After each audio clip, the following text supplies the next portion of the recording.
This is Romeo and Juliet by William Shakespeare. Persons represented: Aeschylus, Prince of Verona; Paris, a young nobleman, kinsman to the prince; Montague and Capulet, heads of two houses at variance with each other; an old man, uncle to Capulet; Romeo, son to Montague; Mercutio, kinsman to the prince and friend to Romeo; Benvolio, nephew to Montague, and friend to Romeo; Tybalt, nephew to Lady Capulet; Friar Lawrence, a Franciscan; Friar John of the same order; Balthazar, servant to Romeo; Samson, servant to Capulet; Gregory, servant to Capulet; Peter, servant to Juliet's nurse; Abraham, servant to Montague; an apothecary; three musicians; a chorus; page to Paris, and another page; an officer; Lady Montague, wife to Montague; Lady Capulet, wife to Capulet; Juliet, daughter to Capulet; nurse to Juliet; citizens of Verona; several men and women, relations to both houses; maskers, guards, watchmen, and attendants. Scene, during the greater part of the play, in Verona, once in the fifth act at Mantua. The Prologue. Enter Chorus. Chorus. Two households, both alike in dignity, in fair Verona, where we lay our scene, from ancient grudge break to new mutiny, where civil blood makes civil hands unclean. From forth the fatal loins of these two foes, a pair of star-crossed lovers take their life, whose misadventured piteous overthrows doth with their death bury their parents' strife. The fearful passage of their death-marked love, and the continuance of their parents' rage, which but their children's end naught could remove, is now the 2 hours' traffic of our stage; the which, if you with patient ears attend, what here shall miss, our toil shall strive to mend. Act I, Scene I. A public place. Enter Samson and Gregory, armed with swords and bucklers. Samson. Gregory, on my word, we'll not carry coals. Gregory. No, for then we should be colliers. Samson. I mean, an we be in collar, we'll draw. Gregory. Ay, while you live, draw your neck out of the collar. Samson. I strike quickly, being moved.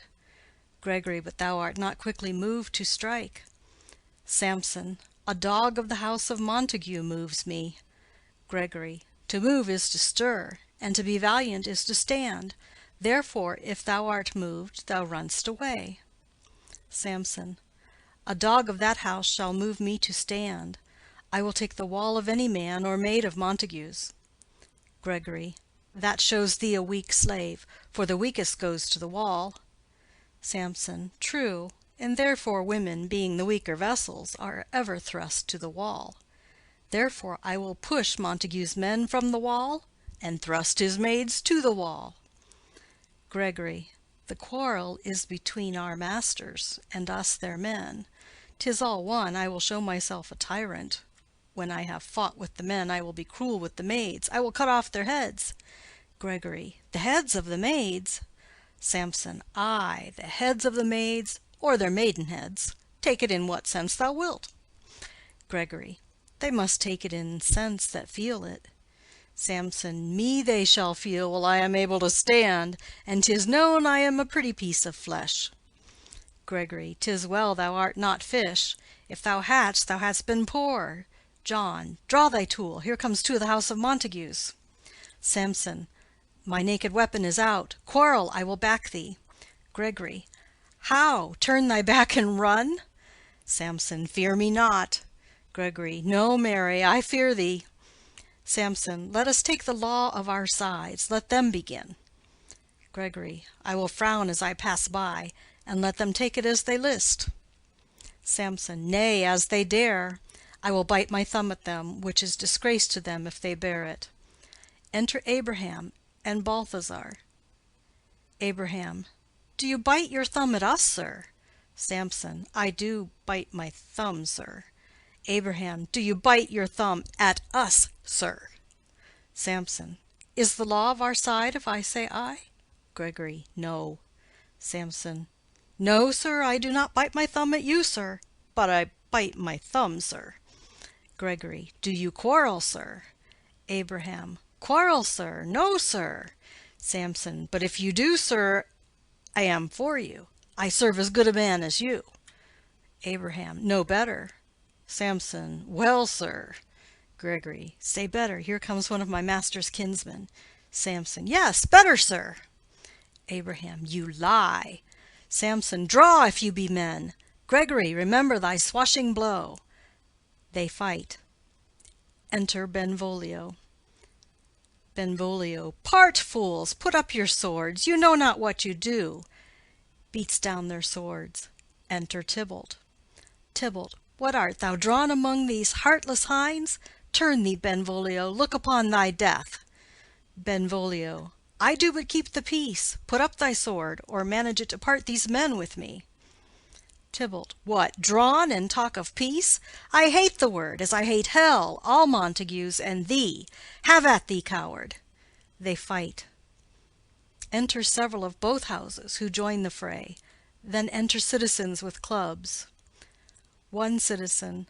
Clubs, bills, and partisans, strike, beat them down. Down with the Capulets, down with the Montagues.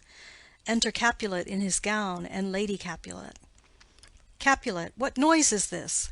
Give me my long sword. Ho! Lady Capulet. A crutch! A crutch! Why call you for a sword? Capulet. My sword, I say. Old Montague is come, and flourishes his blade in spite of me. Enter Montague and his Lady Montague. Montague. Thou villain Capulet, hold me not. Let me go. Lady Montague. Thou shalt not stir one foot to seek a foe. Enter Prince with attendants. Prince. Rebellious subjects, enemies to peace, profaners of this neighbor-stained steel, will they not hear?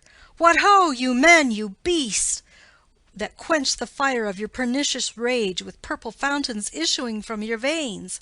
On pain of torture from those bloody hands, throw your mistempered weapons to the ground, and hear the sentence of your moved prince. 3 civil brawls, bred of an airy word, by thee, old Capulet, and Montague, have thrice disturbed the quiet of our streets, and made Verona's ancient citizens cast by their grave beseeming ornaments, to wield old partisans, in hands as old, cankered with peace, to part your cankered hate. If ever you disturb our streets again, your lives shall pay the forfeit of the peace. For this time all the rest depart away. You, Capulet, shall go along with me, and Montague, come you this afternoon, to know our further pleasure in this case, to old Freetown, our common judgment place. Once more, on pain of death, all men depart. Exit Prince and attendants, Capulet, Lady Capulet, Tybalt, citizens, and servants. Montague. Who set this ancient quarrel new abroach? Speak, nephew, were you by when it began? Benvolio. Here were the servants of your adversary and yours, close fighting ere I did approach. I drew to part them. In the instant came the fiery Tybalt with his sword prepared, which as he breathed defiance to my ears, he swung about his head and cut the winds, who, nothing hurt withal, hissed him in scorn. While we were interchanging thrusts and blows, came more and more, and fought on part and part, till the prince came, who parted either part. Lady Montague. Oh, where is Romeo? Saw you him to-day? Right glad I am he was not at this fray. Benvolio. Madam, an hour before the worshipped sun peered forth the golden window of the east, a troubled mind drave me to walk abroad, where, underneath the grove of sycamore, that westward rooteth from the city's side, so early walking did I see your son. Towards him I made, but he was ware of me, and stole into the covert of the wood. I, measuring his affections by my own, that most are busied when they're most alone, pursued my humor, not pursuing his, and gladly shunned who gladly fled from me. Montague. Many a morning hath he there been seen, with tears augmenting the fresh morning's dew, adding to clouds more clouds with his deep sighs, but all so soon as the all-cheering sun should in the farthest east begin to draw the shady curtains from Aurora's bed, away from light steals home my heavy son, and private in his chamber pens himself, shuts up his windows, locks fair daylight out, and makes himself an artificial night. Black and portentous must this humor prove, unless good counsel may the cause remove. Benvolio. My noble uncle, do you know the cause? Montague. I neither know it nor can learn of him. Benvolio. Have you importuned him by any means? Montague. Both by myself and many other friends. But he, his own affection's counselor, is to himself, I will not say how true, but to himself so secret and so close, so far from sounding and discovery, as is the bud bit with an envious worm ere he can spread his sweet leaves to the air, or dedicate his beauty to the sun. Could we but learn from whence his sorrows grow, we would as willingly give cure as know. Benvolio. See, here he comes. So please you step aside. I'll know his grievance, or be much denied. Montague. I would thou wert so happy by thy stay to hear true shrift. Come, madam, let's away. Exit Montague and lady. Enter Romeo. Benvolio. Good morrow, cousin. Romeo. Is the day so young? Benvolio. But new struck 9. Romeo. Ay me, sad hours seem long. Was that my father that went hence so fast? Benvolio. It was. What sadness lengthens Romeo's hours? Romeo. Not having that which having makes them short. Benvolio. In love? Romeo. Out. Benvolio. Of love? Romeo. Out of her favor where I am in love. Benvolio. Alas, that love, so gentle in his view, should be so tyrannous and rough in proof. Romeo. Alas, that love, whose view is muffled still, should without eyes see pathways to his will. Where shall we dine? O me! What fray was here? Yet tell me not, for I have heard it all. Here's much to do with hate, but more with love. Why then, O brawling love, O loving hate, O anything of nothing first create, O heavy lightness, serious vanity, misshapen chaos of well-seeming forms, feather of lead, bright smoke, cold fire, sick health, still waking sleep that is not what it is. This love feel I, that feel no love in this. Dost thou not laugh? Benvolio. No, cause I rather weep. Romeo. Good heart at what? Benvolio. At thy good heart's oppression. Romeo. Why, such is love's transgression.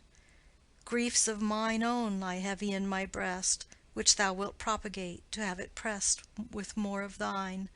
This love that thou hast shown doth add more grief to too much of mine own. Love is a smoke raised with the fume of sighs, being purged, a fire sparkling in lovers' eyes, being vexed, a sea nourished with lovers' tears. What is it else? A madness most discreet, a choking gall and a preserving sweet. Farewell, my coz. Going.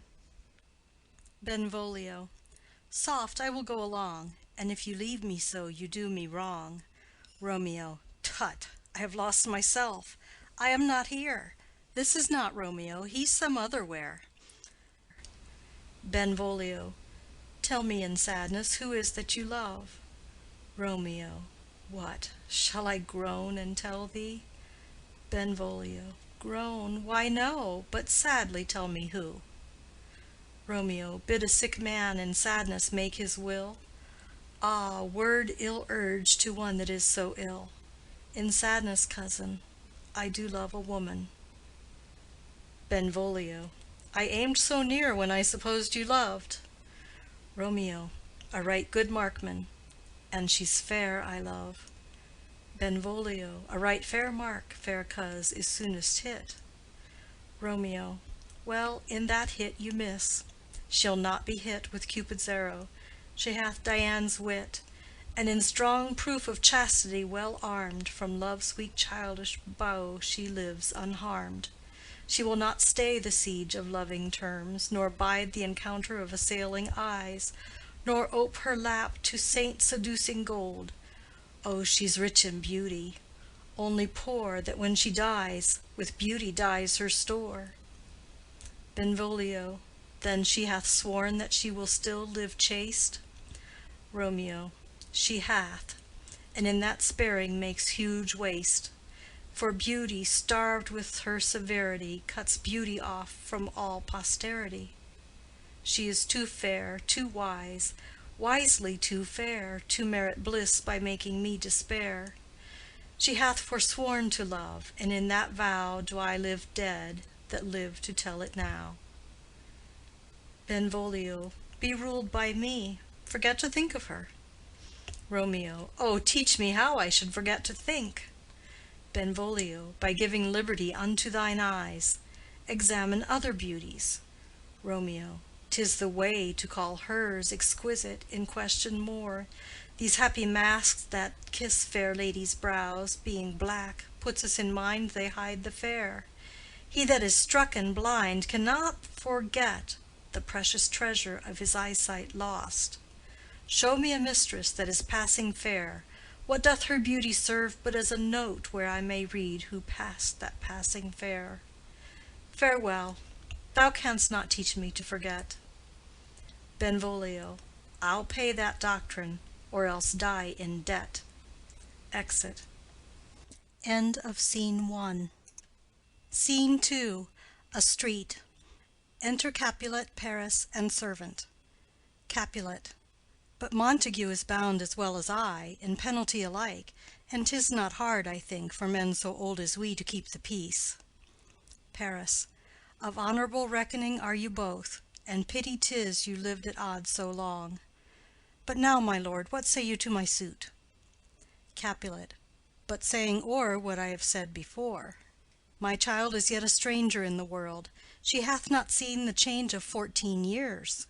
Let 2 more summers wither in their pride, ere we may think her ripe to be a bride. Paris. Younger than she are happy mothers made. Capulet. And too soon marred are those so early made. The earth hath swallowed all my hopes but she. She is the hopeful lady of my earth. But woo her, gentle Paris, get her heart. My will to her consent is but a part. And she agree, within her scope of choice lies my consent and fair according voice. This night I hold an old accustomed feast, whereto I have invited many a guest, such as I love. And you among the store, one more most welcome makes my number more. At my poor house look to behold this night earth-treading stars that make dark heaven light. Such comfort as do lusty young men feel, when well-apparelled April on the heel of limping winter treads, even such delight among fresh female buds shall you this night inherit at my house. Hear all see, and like her most whose merit most shall be, which among view of many, mine being one, may stand in number, though in reckoning none. Come, go with me. Go, sirrah, trudge about through fair Verona, find those persons out whose names are written there, gives a paper, and to them say, my house and welcome on their pleasure stay. Exit Capulet and Paris. Servant. Find them out whose names are written here. It is written that the shoemaker should meddle with his yard, and the tailor with his last, the fisher with his pencil, and the painter with his nets. But I am sent to find those persons whose names are here writ, and can never find what names the writing person hath here writ. I must to the learned, in good time. Enter Benvolio and Romeo. Benvolio. Tut, man, one fire burns out another's burning. One pain is lessened by another's anguish. Turn giddy, and be holp by backward turning. One desperate grief cures with another's languish. Take thou some new infection to thy eye, and the rank poison of the old will die. Romeo, your plantain leaf is excellent for that. Benvolio, for what, I pray thee? Romeo, for your broken shin. Benvolio, why, Romeo, art thou mad? Romeo, not mad, but bound more than a madman is, shut up in prison, kept without my food, whipped and tormented in— Gaden, good fellow. Servant, God gi gaden. I pray, sir, can you read? Romeo, I, mine own fortune in my misery. Servant, perhaps you have learned it without book, but I pray, can you read anything you see? Romeo, I, if I know the letters and the language. Servant, ye say honestly, rest you merry. Romeo, stay, fellow, I can read. Reads. Signor Martino and his wife and daughters, County Anselmo and his beauteous sisters, the lady widow of Vitruvio, Signor Placentio and his lovely nieces, Mercutio and his brother Valentine, mine uncle Capulet, his wife and daughters, my fair niece Rosaline, Livia, Signor Valentio and his cousin Tybalt, Lucio and the lively Helena. A fair assembly. Gives back the paper. Whither should they come? Servant, up. Romeo, whither? Servant, to supper, to our house. Romeo, whose house? Servant, my master's. Romeo, indeed, I should have asked you that before. Servant, now I'll tell you without asking. My master is the great rich Capulet, and if you be not of the house of Montagues, I pray, come and crush a cup of wine. Rest you merry. Exit. Benvolio. At this same ancient feast of Capulets sups the fair Rosaline, whom thou so lovest, with all the admired beauties of Verona. Go thither, and with unattainted eye compare her face with some that I shall show, and I will make thee think thy swan a crow. Romeo. When the devout religion of mine eye maintained such falsehood, then turn tears to fires, and these, who often drowned, could never die, transparent heretics, be burnt for liars. One fairer than my love? The all-seeing sun ne'er saw her match since first the world begun. Benvolio. Tut, you saw her fair, none else being by, herself poised with herself in either eye. But in that crystal scales let there be weighed your lady's love against some other maid that I will show you shining at this feast, and she shall scant show well that now shows best. Romeo. I'll go along, no such sight to be shown, but to rejoice in splendor of mine own. Exit. Scene 3. Room in Capulet's house. Enter Lady Capulet and nurse. Lady Capulet. Nurse, where's my daughter? Call her forth to me. Nurse. By my maidenhead, at 12-year-old I bade her come. What, lamb? What, ladybird? God forbid! Where's this girl? What, Juliet? Enter Juliet. Juliet. How now, who calls? Nurse. Your mother. Juliet. Madam, I am here. What is your will? Lady Capulet. This is the matter. Nurse, give leave a while, we must talk in secret. Nurse, come back again. I have remembered me. Thou's hear our counsel. Thou knowest my daughter's of a pretty age. Nurse. Faith, I can tell her age unto an hour. Lady Capulet. She's not 14. Nurse. I'll lay 14 of my teeth, and yet to my teen be it spoken, I have but 4. She is not 14. How long is it now to Lammastide? Lady Capulet. A fortnight and odd days. Nurse. Even or odd, of all the days in the year, come Lammas Eve at night shall she be 14. Susan and she, God rest all Christian souls, were of an age. Well, Susan is with God. She was too good for me.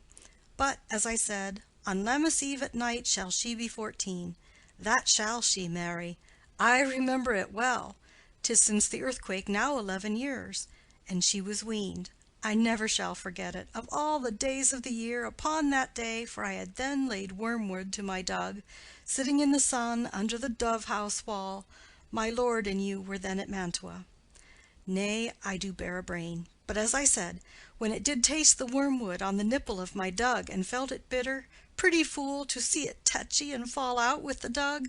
Shake, quoth the dove-house, 'twas no need, I trow, to bid me trudge, and since that time it is 11 years.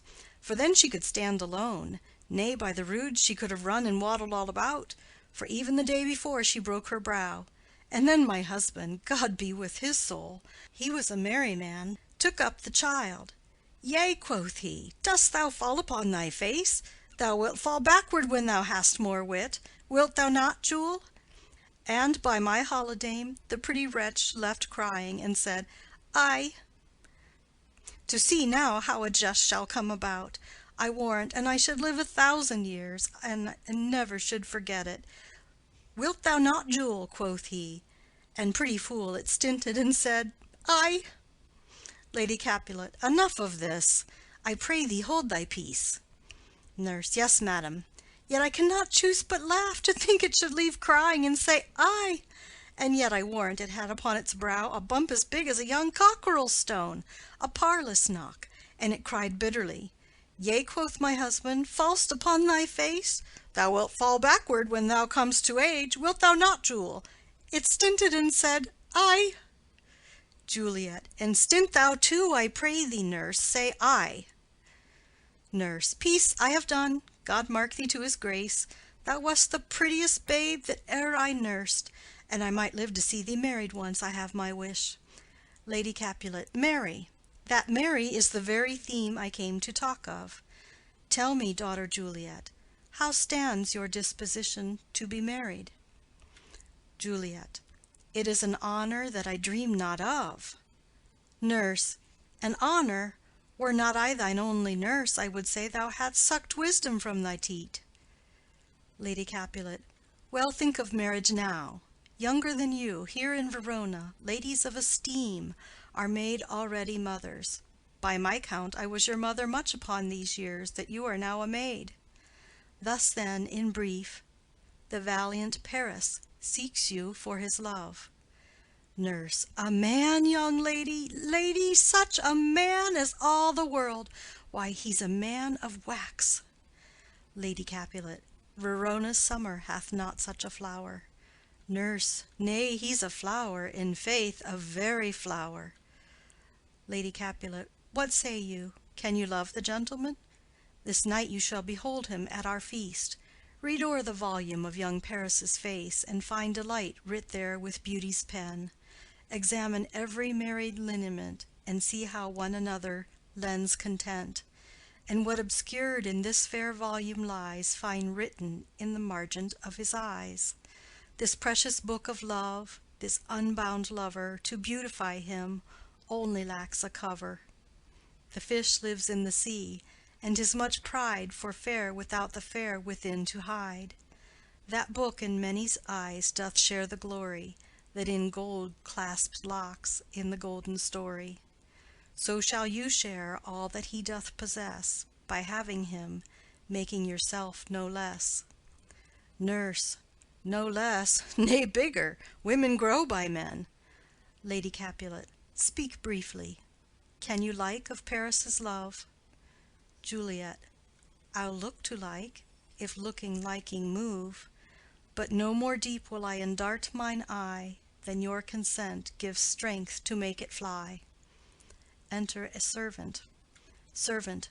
Madam, the guests are come, supper served up, you called, my young lady asked for, the nurse cursed in the pantry, and everything in extremity. I must hence to wait. I beseech you, follow straight. Lady Capulet. We follow thee. Exit servant. Juliet, the county stays. Nurse. Go, girl. Seek happy nights to happy days. Exit. Scene 4. A street.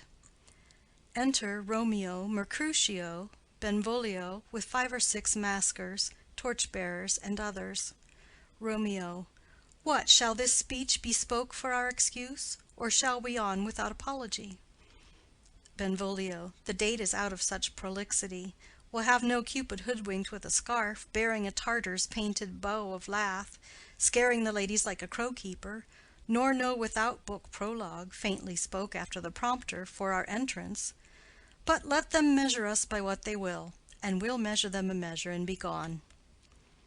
Romeo. Give me a torch. I am not for this ambling. Being but heavy, I'll bear the light.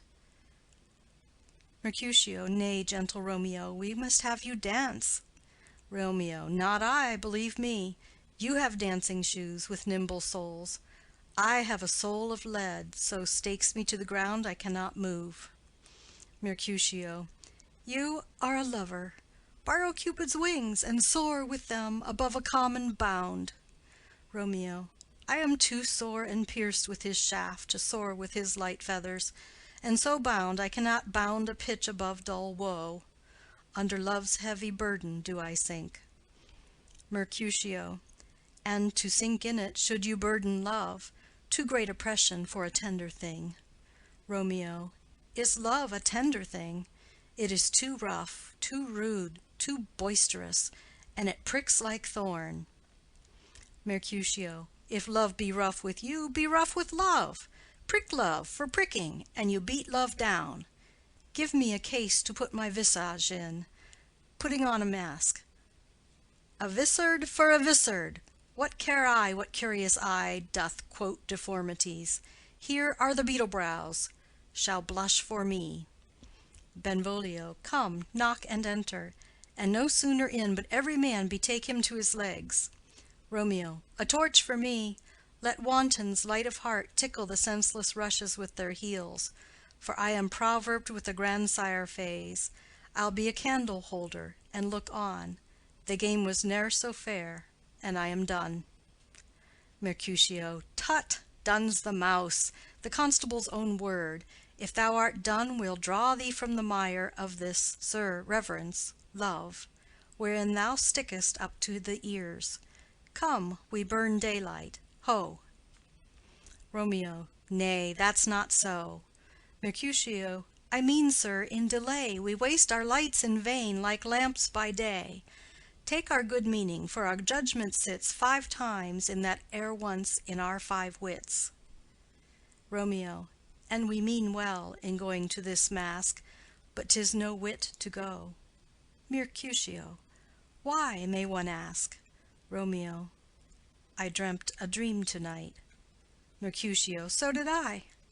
Romeo. Well, what was yours? Mercutio. That dreamers often lie. Romeo. In bed asleep, while they do dream things true. Mercutio.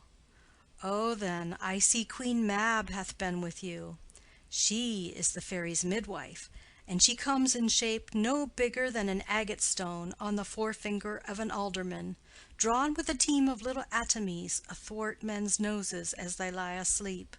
Her wagon spokes made of long spinners' legs, the cover of the wings of grasshoppers, the traces of the smallest spider's web, the collars of the moonshine's watery beams, her whip of cricket's bone, the lash of film, her wagoner a small gray-coated gnat, not half so big as a round little worm pricked from the lazy finger of a maid.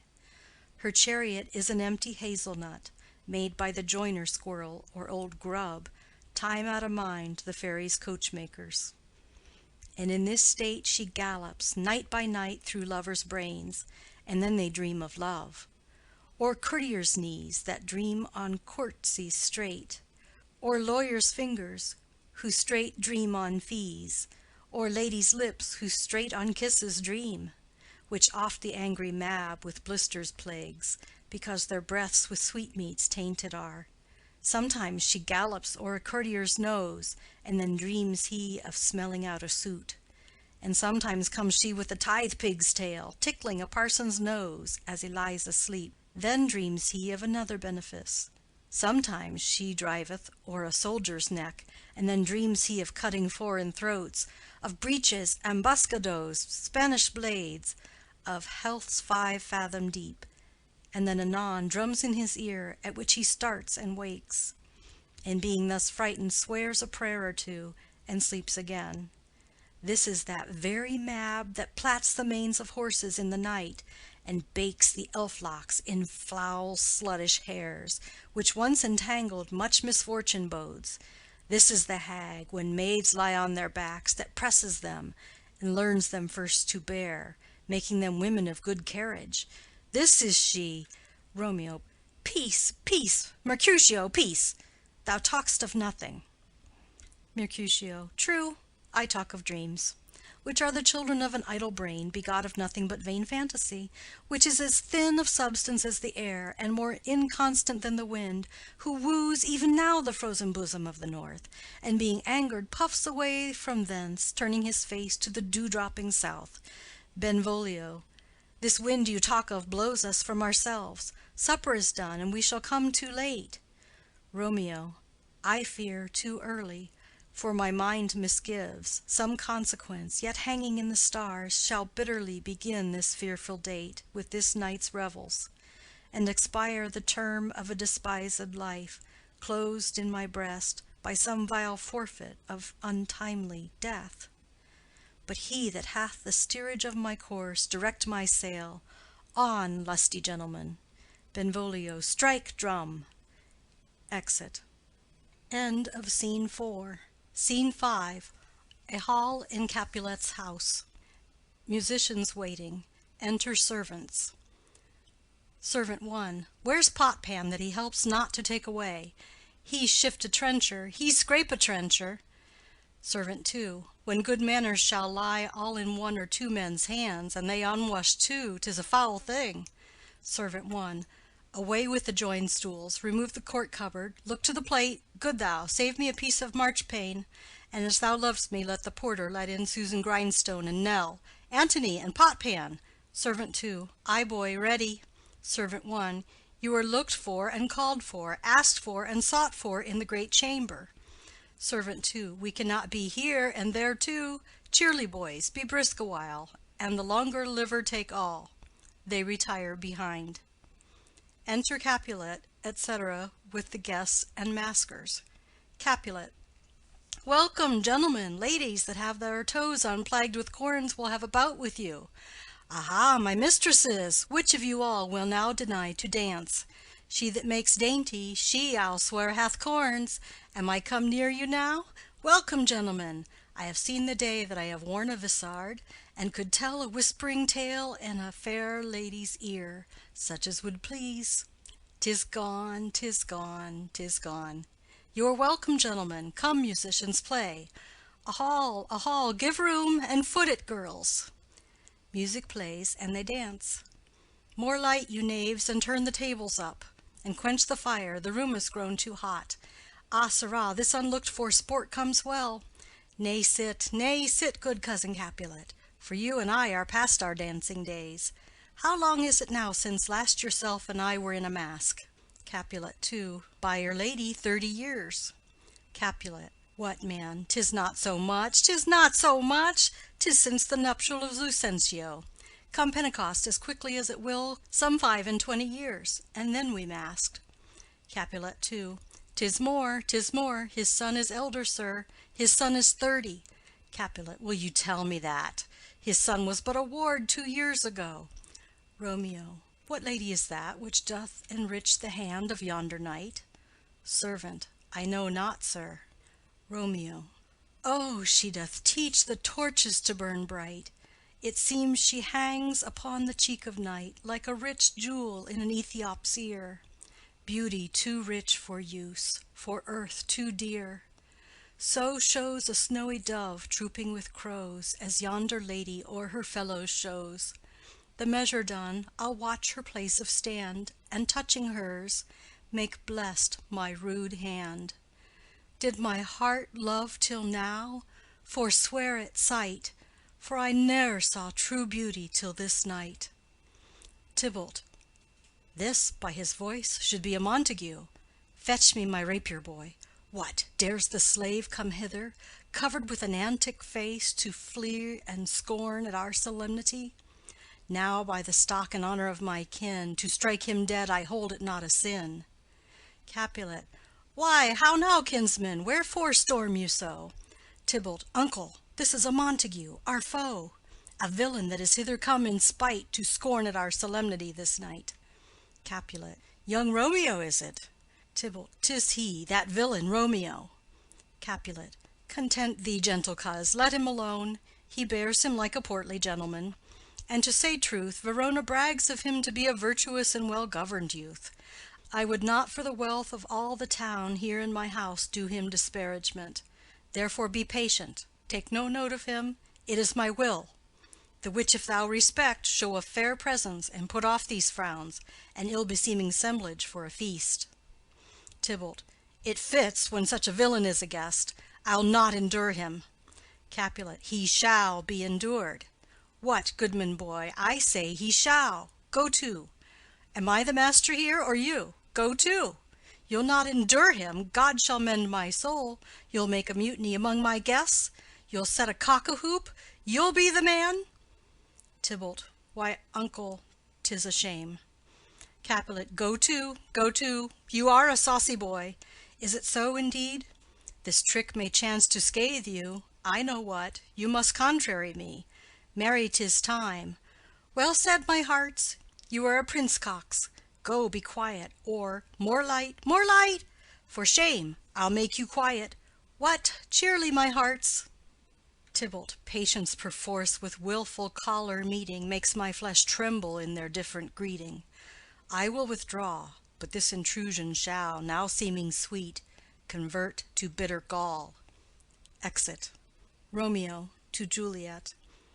If I profane with my unworthiest hand this holy shrine, the gentle fine is this: my lips, two blushing pilgrims, ready stand to smooth that rough touch with a tender kiss.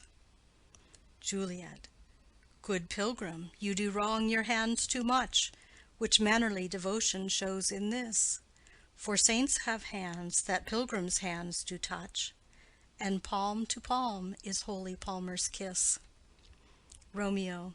Have not saints lips, and holy palmers too? Juliet. Ay, pilgrim, lips that they must use in prayer. Romeo. O then, dear saint, let lips do what hands do. They pray, grant thou, lest faith turn to despair. Juliet. Saints do not move, though grant for prayer's sake. Romeo. Then move not, while my prayer's effect I take. Thus from my lips, by thine my sin is purged.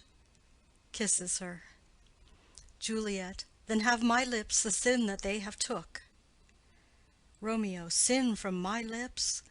O trespass sweetly urged, give me my sin again. Juliet. You kiss by the book. Nurse. Madam, your mother craves a word with you. Romeo. What is her mother? Nurse. Mary Bachelor, her mother is the lady of the house, and a good lady, and a wise and virtuous. I nursed her daughter that you talked withal. I tell you, he that can lay hold of her shall have the chinks. Romeo. Is she a Capulet? O dear account, my life is my foe's debt. Benvolio. Away, be gone, the sport is at the best. Romeo. Ay, so I fear, the more is my unrest. Capulet. Nay, gentlemen, prepare not to be gone. We have a trifling foolish banquet towards. Is it e'en so? Why then, I thank you all. I thank you, honest gentlemen. Good night. More torches here. Come on then, let's to bed. Ah, sirrah, to second Capulet. By my fay, it waxes late. I'll to my rest. Exit all but Juliet and nurse. Juliet. Come hither, nurse. What is yon gentleman? Nurse. The son and heir of old Tiberio. Juliet. What's he that now is going out of door? Nurse. Marry, that I think be young Petruchio. Juliet. What's he that follows there, that would not dance? Nurse. I know not. Juliet. Go ask his name. If he be married, my grave is like to be my wedding bed. Nurse. His name is Romeo, and a Montague, the only son of your great enemy. Juliet. My only love, sprung from my only hate, too early seen unknown, and known too late. Prodigious birth of love it is to me, that I must love a loathed enemy. Nurse. What's this? What's this? Juliet. A rhyme I learned even now of one I danced withal. One calls within, Juliet! Nurse. Anon, anon. Come, let's away. The strangers all are gone. Exit. Enter chorus. Chorus. Now old desire doth in his deathbed lie, and young affection gapes to be his heir. That fair for which love groaned for and would die, with tender Juliet matched, is now not fair. Now Romeo is beloved, and loves again, alike bewitched by the charm of looks. But to his foe supposed he must complain, and she steal love's sweet bait from fearful hooks. Being held a foe, he may not have access to breathe such vows as lovers used to swear. And she as much in love, her means much less to meet her new beloved anywhere. But passion lends them power, time means to meet, tempering extremities with extreme sweet. Exit. End of Scene 5. End of Act 1. This is Romeo and Juliet by William Shakespeare. Act 2, Scene 1. An open place adjoining Capulet's garden. Enter Romeo. Romeo. Can I go forward when my heart is here? Turn back, dull earth, and find thy centre out. He climbs the wall and leaps down within it. Enter Benvolio and Mercutio. Benvolio. Romeo! My cousin, Romeo! Mercutio. He is wise, and on my life hath stolen him home to bed. Benvolio. He ran this way, and leaped this orchard wall. Call, good Mercutio. Mercutio. Nay, I'll conjure too. Romeo, humours, madman, passion, lover! Appear thou in the likeness of a sigh, speak but one rhyme, and I am satisfied. Cry but ah me! Pronounce but love and dove. Speak to my gossip Venus one fair word, one nickname for her purblind son and heir. Young auburn Cupid, he that shot so trim, when King Cophetua loved the beggar maid. He heareth not, he stirreth not, he moveth not. The ape is dead, and I must conjure him. I conjure thee by Rosaline's bright eyes, by her high forehead and her scarlet lip, by her fine foot, straight leg, and quivering thigh, and the domains that there adjacent lie, that in thy likeness thou appear to us. Benvolio. And if he hear thee, thou wilt anger him. Mercutio. This cannot anger him. 'Twould anger him to raise a spirit in his mistress's circle, of some strange nature, letting it there stand till she had laid it and conjured it down. That were some spite. My invocation is fair and honest, and in his mistress's name I conjure only but to raise him up. Benvolio. Come, he hath hid himself among these trees, to be consorted with the humorous night. Blind is his love, and best befits the dark. Mercutio. If love be blind, love cannot hit the mark. Now will he sit under a medlar tree, and wish his mistress were that kind of fruit as maids call medlars when they laugh alone. Romeo, good night. I'll to my truckle bed. This field bed is too cold for me to sleep. Come, shall we go? Benvolio. Go then, for 'tis in vain to seek him here that means not to be found. Exit. Scene 2, Capulet's garden. Enter Romeo. Romeo. He jests at scars that never felt a wound. Juliet appears above at a window. But soft! What light through yonder window breaks? It is the east, and Juliet is the sun. Arise, fair sun, and kill the envious moon, who is already sick and pale with grief, that thou, her maid, art far more fair than she. Be not her maid, since she is envious. Her vestal livery is but sick and green, and none but fools do wear it. Cast it off. It is my lady. Oh, it is my love. Oh, that she knew she were. She speaks, yet she says nothing. What of that? Her eye discourses. I will answer it. I am too bold. 'Tis not to me she speaks. Two of the fairest stars in all the heaven having some business, do entreat her eyes to twinkle in their spheres till they return. What if her eyes were there, they in her head? The brightness of her cheek would shame those stars, as daylight doth a lamp. Her eyes in heaven would through the airy region stream so bright, that birds would sing and think it were not night. See how she leans her cheek upon her hand. Oh, that I were a glove upon that hand, that I might touch that cheek. Juliet. Ah me! Romeo. She speaks. Oh, speak again, bright angel, for thou art as glorious to this night, being o'er my head, as is a winged messenger of heaven unto the white upturned wondering eyes of mortals that fall back to gaze on him when he bestrides the lazy pacing clouds and sails upon the bosom of the air. Juliet. O Romeo, Romeo! Wherefore art thou Romeo? Deny thy father, and refuse thy name. Or if thou wilt not, be but sworn my love, and I'll no longer be a Capulet. Romeo aside. Shall I hear more, or shall I speak at this? Juliet. 'Tis but thy name that is my enemy. Thou art thyself, though not a Montague. What's Montague? It is nor hand, nor foot, nor arm, nor face, nor any other part belonging to a man. Oh, be some other name. What's in a name? That which we call a rose by any other name would smell as sweet. So Romeo would, were he not Romeo called, retain that dear perfection which he owes without that title. Romeo, doff thy name, and for that name, which is no part of thee, take all myself. Romeo. I take thee at thy word. Call me but love, and I'll be new baptized. Henceforth I never will be Romeo. Juliet. What man art thou, that thus bescreened in night so stumblest on my counsel? Romeo. By a name I know not how to tell thee who I am. My name, dear saint, is hateful to myself, because it is an enemy to thee. Had I it written, I would tear the word. Juliet. My eyes have not yet drunk 100 words of that tongue's utterance, yet I know the sound. Art thou not Romeo, and a Montague? Romeo. Neither, fair saint, if either thee dislike.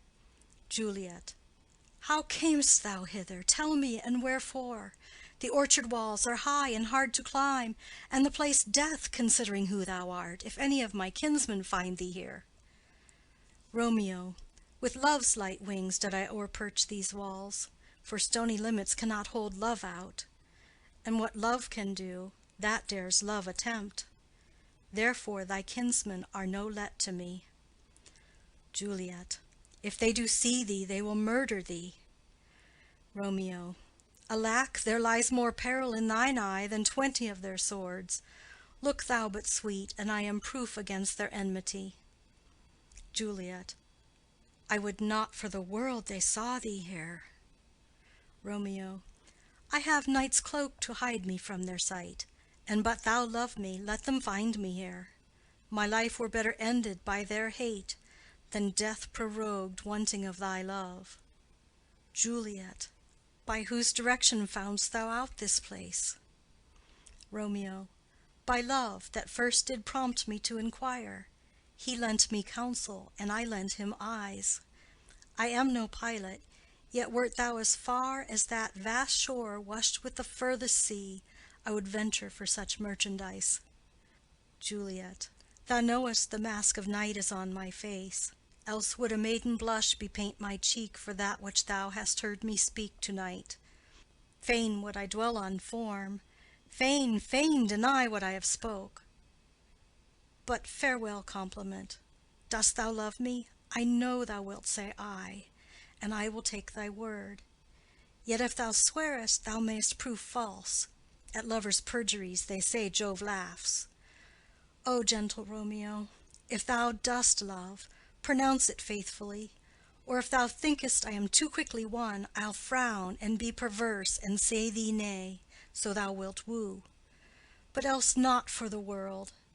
In truth, fair Montague, I am too fond, and therefore thou mayst think my haviour light. But trust me, gentlemen, I'll prove more true than those that have more cunning to be strange. I should have been more strange, I must confess, but that thou overheardst ere I was ware my true love passion. Therefore pardon me, and not impute this yielding to light love, which the dark night hath so discovered. Romeo. Lady, by yonder blessed moon I swear, that tips with silver all these fruit tree tops. Juliet. Oh, swear not by the moon, the inconstant moon, that monthly changes in her circled orb, lest that thy love prove likewise variable. Romeo. What shall I swear by? Juliet. Do not swear at all. Or if thou wilt, swear by thy gracious self, which is the god of my idolatry, and I'll believe thee. Romeo. If my heart's dear love. Juliet. Well, do not swear. Although I joy in thee, I have no joy of this contract to-night. It is too rash, too unadvised, too sudden, too like the lightning which doth cease to be ere one can say it lightens. Sweet good night.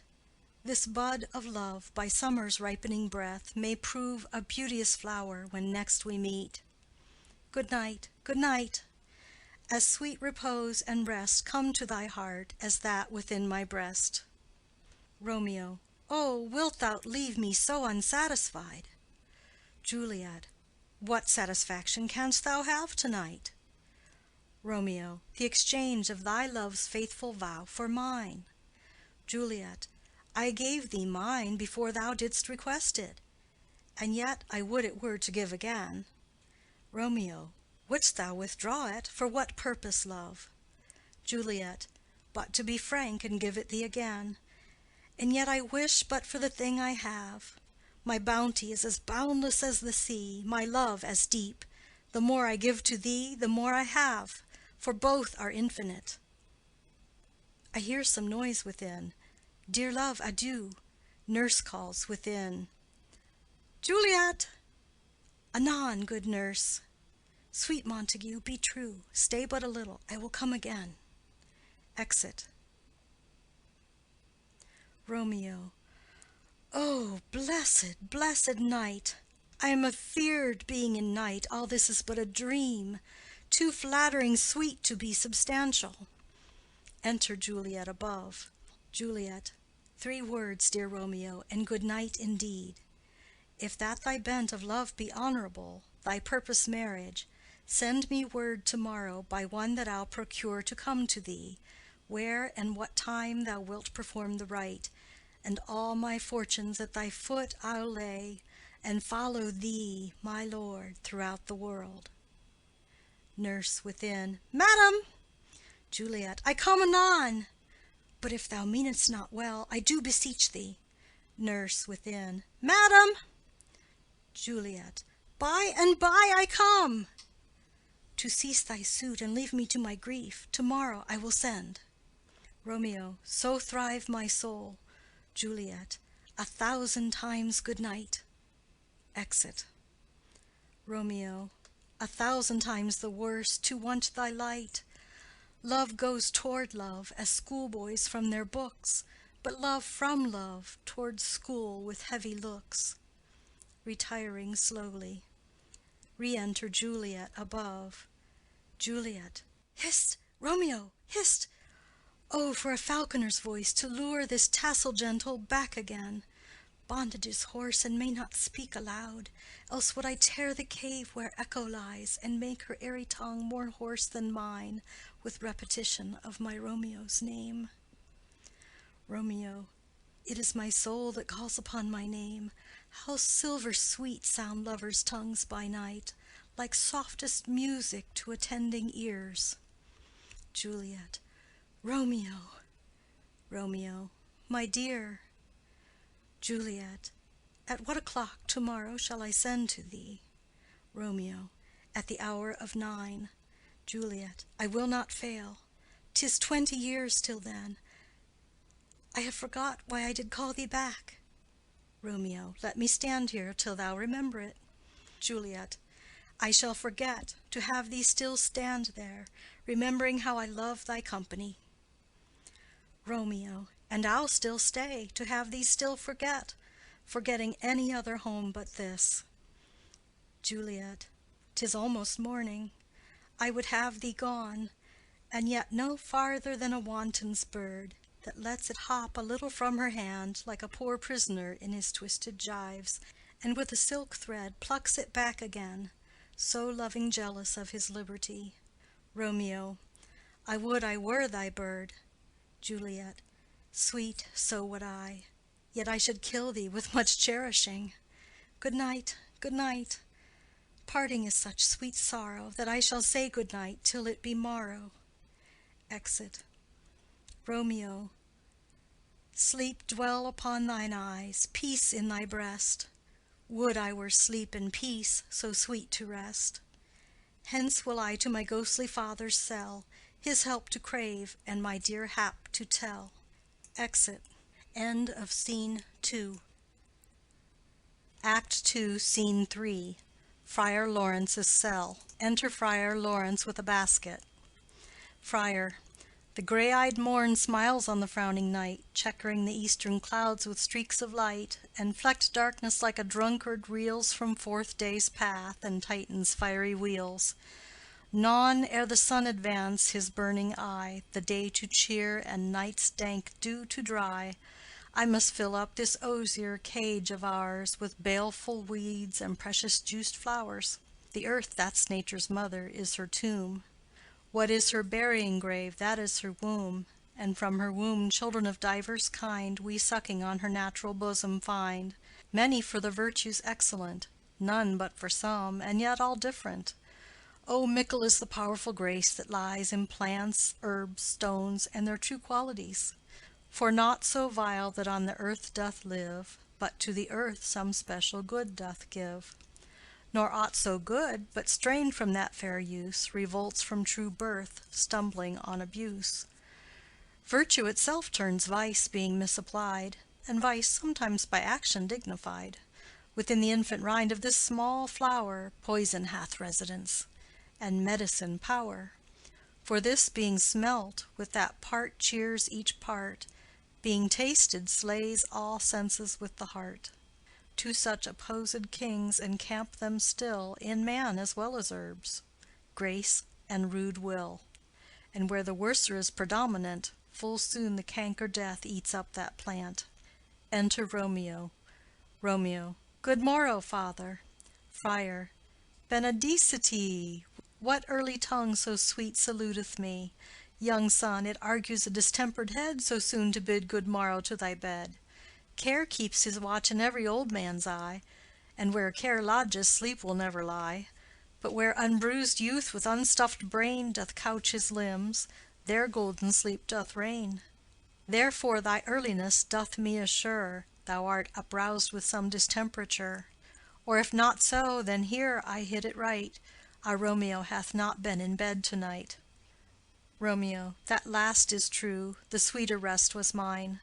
Friar. God pardon sin! Wast thou with Rosaline? Romeo. With Rosaline, my ghostly father? No! I have forgot that name, and that name's woe. Friar. That's my good son. But where hast thou been then? Romeo. I'll tell thee ere thou ask it me again. I have been feasting with mine enemy, where on a sudden one hath wounded me that's by me wounded. Both are remedies within thy help and thy holy physic lies. I bear no hatred, blessed man, for lo, my intercession likewise steads my foe. Friar. Be plain, good son, and homely in thy drift. Riddling confession finds but riddling shrift. Romeo. Then plainly know my heart's dear love is set on the fair daughter of rich Capulet. As mine on hers, so hers is set on mine, and all combine, save what thou must combine by holy marriage, when and where and how we met, we wooed and made exchange of vow, I'll tell thee as we pass, but this I pray, that thou consent to marry us to-day. Friar. Holy Saint Francis, what a change is here! Is Rosaline, that thou didst love so dear, so soon forsaken? Young men's love, then, lies not truly in their hearts, but in their eyes. Jesu Maria, what a deal of brine hath washed thy sallow cheeks for Rosaline! How much salt water thrown away in waste, to season love that of it doth not taste! The sun not yet thy sighs from heaven clears, thy old groans ring yet in mine ancient ears. Lo, here upon thy cheek the stain doth sit of an old tear that is not washed off yet. If e'er thou wast thyself, and these woes thine, thou and these woes were all for Rosaline. And art thou changed? Pronounce this sentence then: women may fall when there's no strength in men. Romeo. Thou chidest me oft for loving Rosaline. Friar. For doting, not for loving, pupil mine. Romeo. And bad'st me bury love. Friar. Not in a grave to lay one in, another out to have. Romeo. I pray thee, chide not. She whom I love now doth grace for grace and love for love allow. The other did not so. Friar. Oh, she knew well thy love did read by rote that could not spell. But come, young waverer, come go with me. In one respect I'll thy assistant be, for this alliance may so happy prove to turn your household's rancour to pure love. Romeo. Oh, let us hence, I stand on sudden haste. Friar. Wisely and slow, they stumble that run fast. Exit. Scene 4. A street. Enter Benvolio and Mercutio. Mercutio. Where the devil should this Romeo be? Came he not home to-night? Benvolio. Not to his father's. I spoke with his man. Mercutio. Ah, that same pale hard-hearted wench, that Rosaline, torments him so that he will sure run mad. Benvolio. Tybalt, the kinsman to old Capulet, hath sent a letter to his father's house. Mercutio. A challenge on my life. Benvolio. Romeo will answer it. Mercutio. Any man that can write may answer a letter. Benvolio. Nay, he will answer the letter's master, how he dares, being dared. Mercutio. Alas, poor Romeo, he is already dead, stabbed with a white wench's black eye, shot through the ear with a love song, the very pin of his heart cleft with the blind bow boy's butt shaft. And is he a man to encounter Tybalt? Benvolio. Why, what is Tybalt? Mercutio. More than prince of cats, I can tell you. Oh, he's the courageous captain of compliments. He fights as you sing prick-song, keeps time, distance, and proportion, rests me his minim, rest 1, 2, and a third in your bosom, the very butcher of a silk button, a duellist, a gentleman of the very first house, of the first and second cause. Ah, the immortal passado, the punto reverso, the hey— Benvolio. The what? Mercutio. The pox of such antic, lisping, affecting fantasticos, these new tuners of accents. By Jesu, a very good blade, a very tall man, a very good whore. Why, is not this a lamentable thing, grandsire, that we should be thus afflicted with these strange flies, these fashion-mongers, these pardon-the-mois, who stand so much on the new form that they cannot sit at ease on the old bench? Oh, their bonds, their bonds! Benvolio. Here comes Romeo, here comes Romeo. Mercutio. Without his roe, like a dried herring. O flesh, flesh, how art thou fishified! Now he is for the numbers that Petrarch flowed in. Laura to his lady was but a kitchen wench. Mary, she had a better love to berhyme her. Dido, a dowdy. Cleopatra, a gypsy. Helen, an hero. Hildings and harlots. Thisbe, a grey eye or so, but not to the purpose. Enter Romeo. Signor Romeo, bonjour. There's a French salutation to your French slop. You gave us the counterfeit fairly last night. Romeo. Good morrow to you both. What counterfeit did I give you? Mercutio. The slip, sir, the slip. Can you not conceive? Romeo. Pardon, good Mercutio, my business was great, and in such a case as mine a man may strain courtesy. Mercutio. That's as much as to say, such a case as yours constrains a man to bow in the hams. Romeo, meaning to curtsy. Mercutio. Thou hast most kindly hit it. Romeo. A most courteous exposition. Mercutio. Nay, I am the very pink of courtesy. Romeo. Pink for flower. Mercutio. Right. Romeo. Why, then is my pump well flowered. Mercutio. Well said. Follow me this jest now till thou hast worn out thy pump, that when the single soul of it is worn, the jest may remain, after the wearing, soul singular. Romeo. O single-souled jest, solely singular for the singleness.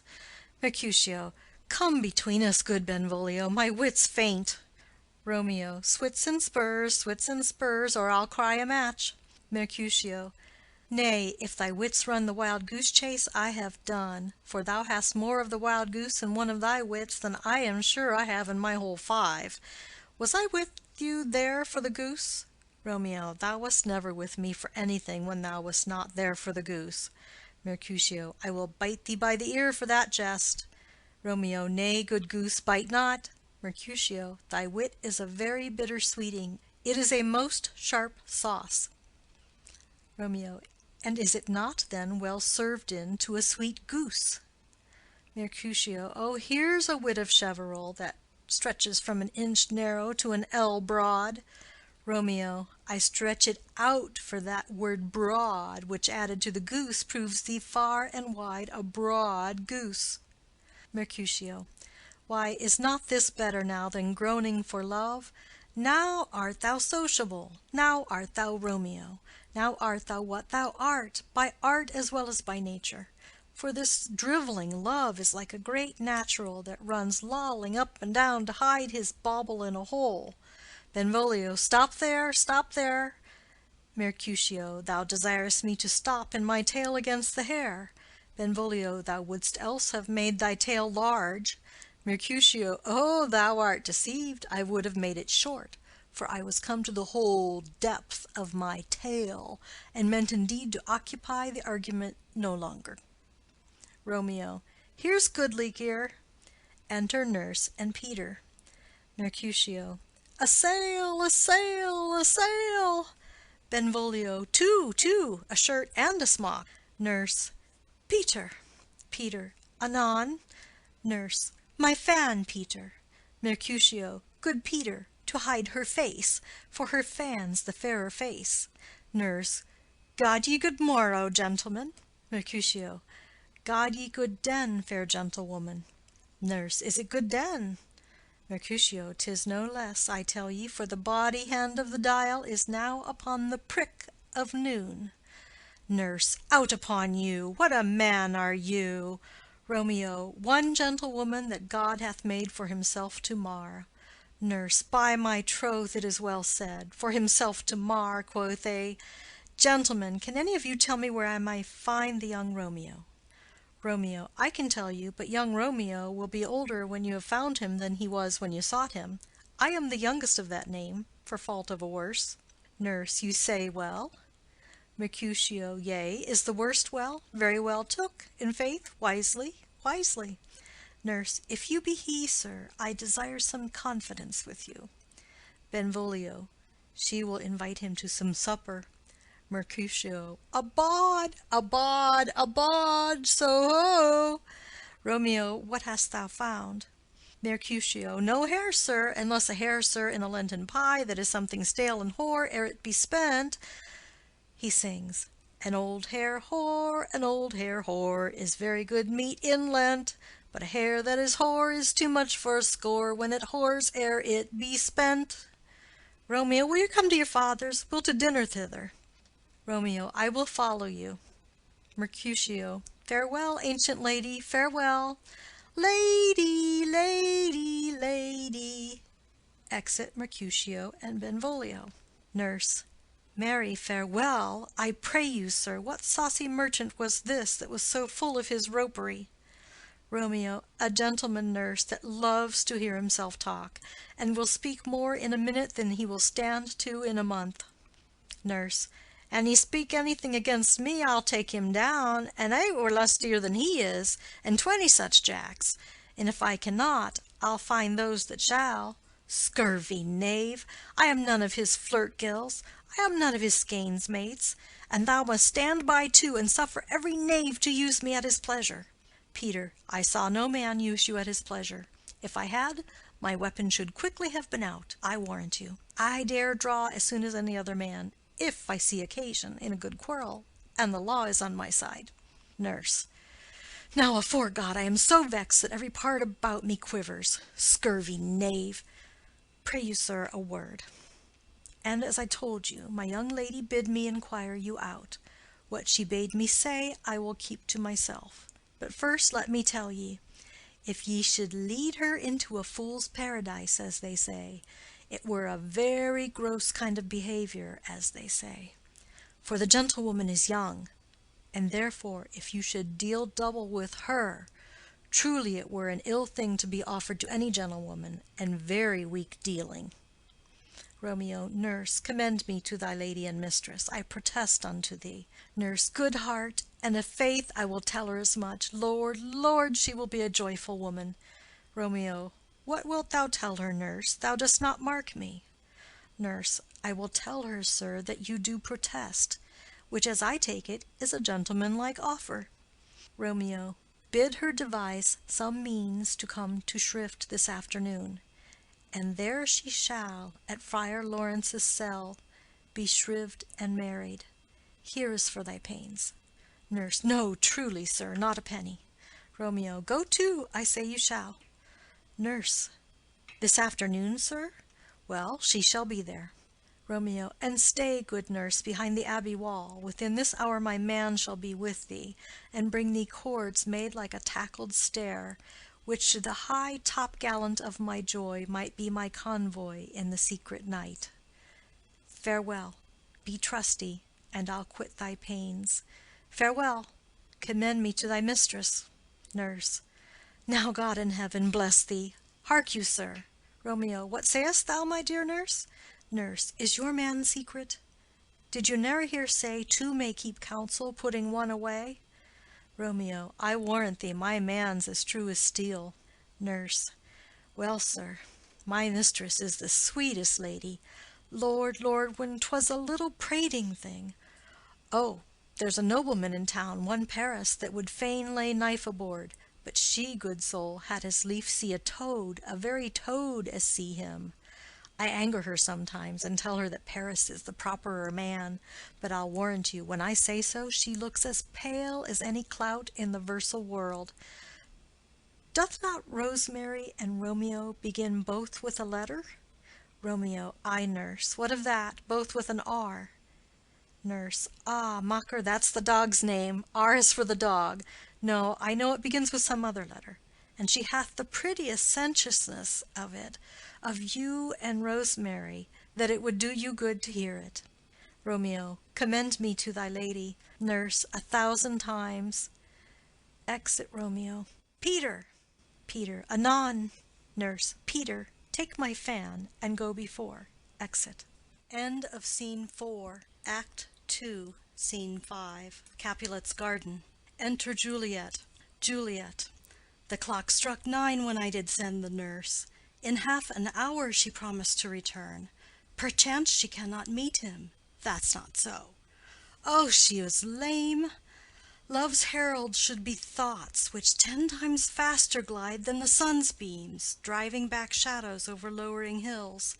Therefore do nimble-pinioned doves draw love, and therefore hath the wind-swift Cupid wings. Now is the sun upon the highmost hill of this day's journey, and from 9 till 12 is 3 long hours, yet she is not come. Had she affections and warm youthful blood, she'd be as swift in motion as a ball. My words would bandy her to my sweet love, and his to me. But old folks, many fain as they were dead, unwieldy, slow, heavy, and pale as lead. Oh God, she comes! Enter nurse and Peter. Oh, honey nurse, what news? Hast thou met with him? Send thy man away. Nurse. Peter, stay at the gate. Exit Peter. Juliet. Now, good sweet nurse, O Lord, why lookest thou sad? Though news be sad, yet tell them merrily. If good, thou shamest the music of sweet news by playing it to me with so sour a face. Nurse. I am a-weary, give me leave a while. Fie, how my bones ache! What a jaunt have I had! Juliet. I would thou hadst my bones, and I thy news. Nay, come, I pray thee, speak. Good, good nurse, speak. Nurse. Jesu, what haste! Can you not stay a while? Do you not see that I am out of breath? Juliet. How art thou out of breath when thou hast breath to say to me that thou art out of breath? The excuse that thou dost make in this delay is longer than the tale thou dost excuse. Is thy news good or bad? Answer to that. Say either, and I'll stay the circumstance. Let me be satisfied. Is it good or bad? Nurse. Well, you have made a simple choice. You know not how to choose a man. Romeo, no, not he.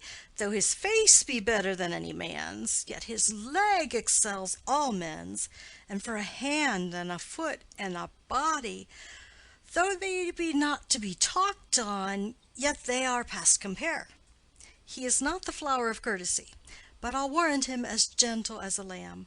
Go thy ways, wench, serve God. What, have you dined at home? Juliet. No, no, but all this did I know before. What says he of our marriage? What of that? Nurse. Lord, how my head aches! What a head have I! It beats as it would fall in 20 pieces. My back on the other side, oh, my back, my back! Beshrew your heart for sending me about to catch my death with jouncing up and down. Juliet. In faith, I am sorry that thou art not well. Sweet, sweet, sweet nurse, tell me what says my love. Nurse. Your love says, like an honest gentleman, and a courteous, and a kind, and a handsome, and I warrant a virtuous. Where's your mother? Juliet. Where is my mother? Why, she is within. Where should she be? How oddly thou repliest. Your love says, like an honest gentleman, where is your mother? Nurse. O God's lady dear, are you so hot? Mary, come up, I trow. Is this the poultice for my aching bones? Henceforward do your messages yourself. Juliet. Here's such a coil. Come, what says Romeo? Nurse. Have you got leave to go to shrift to-day? Juliet. I have. Nurse. Then hie you hence to Friar Lawrence's cell. There stays a husband to make you a wife. Now comes the wanton blood up in your cheeks. They'll be in scarlet straight at any news. Hie you to church. I must another way, to fetch a ladder, by the which your love must climb a bird's nest soon when it is dark. I am the drudge, and toil in your delight, but you shall bear the burden soon at night. Go, I'll to dinner. Hie you to the cell. Juliet. Hie to high fortune. Honest nurse, farewell. Exit. Scene 6.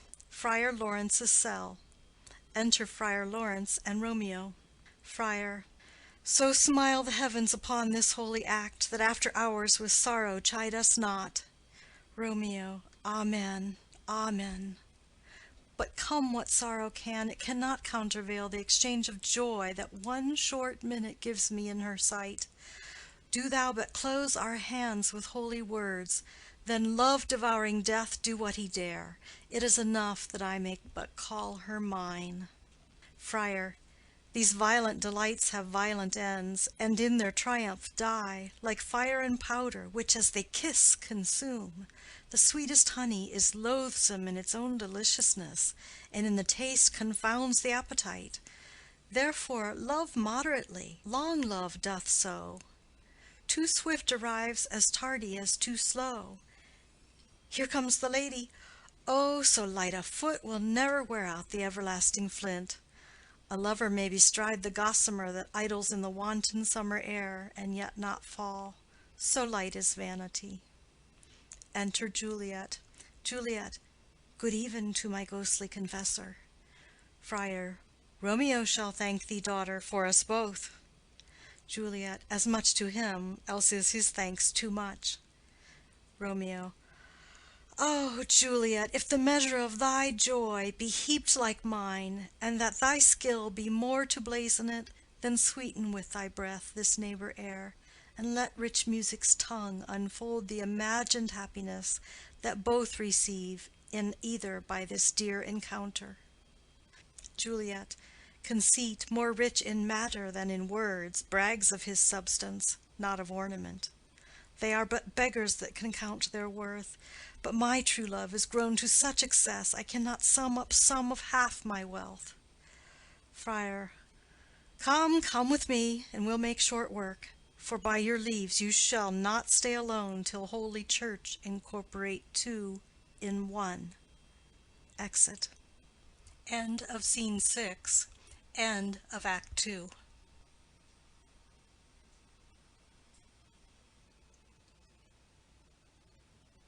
This is Romeo and Juliet by William Shakespeare. Act 3, Scene 1. A public place. Enter Mercutio, Benvolio, page, and servants. Benvolio. I pray thee, good Mercutio, let's retire. The day is hot, the Capulets abroad, and if we meet we shall not scape a brawl, for now these hot days is the mad blood stirring. Mercutio. Thou art like one of these fellows that when he enters the confines of a tavern, claps me his sword upon the table and says, God send me no need of thee, and by the operation of the second cup draws him on the drawer, when indeed there is no need. Benvolio. Am I like such a fellow?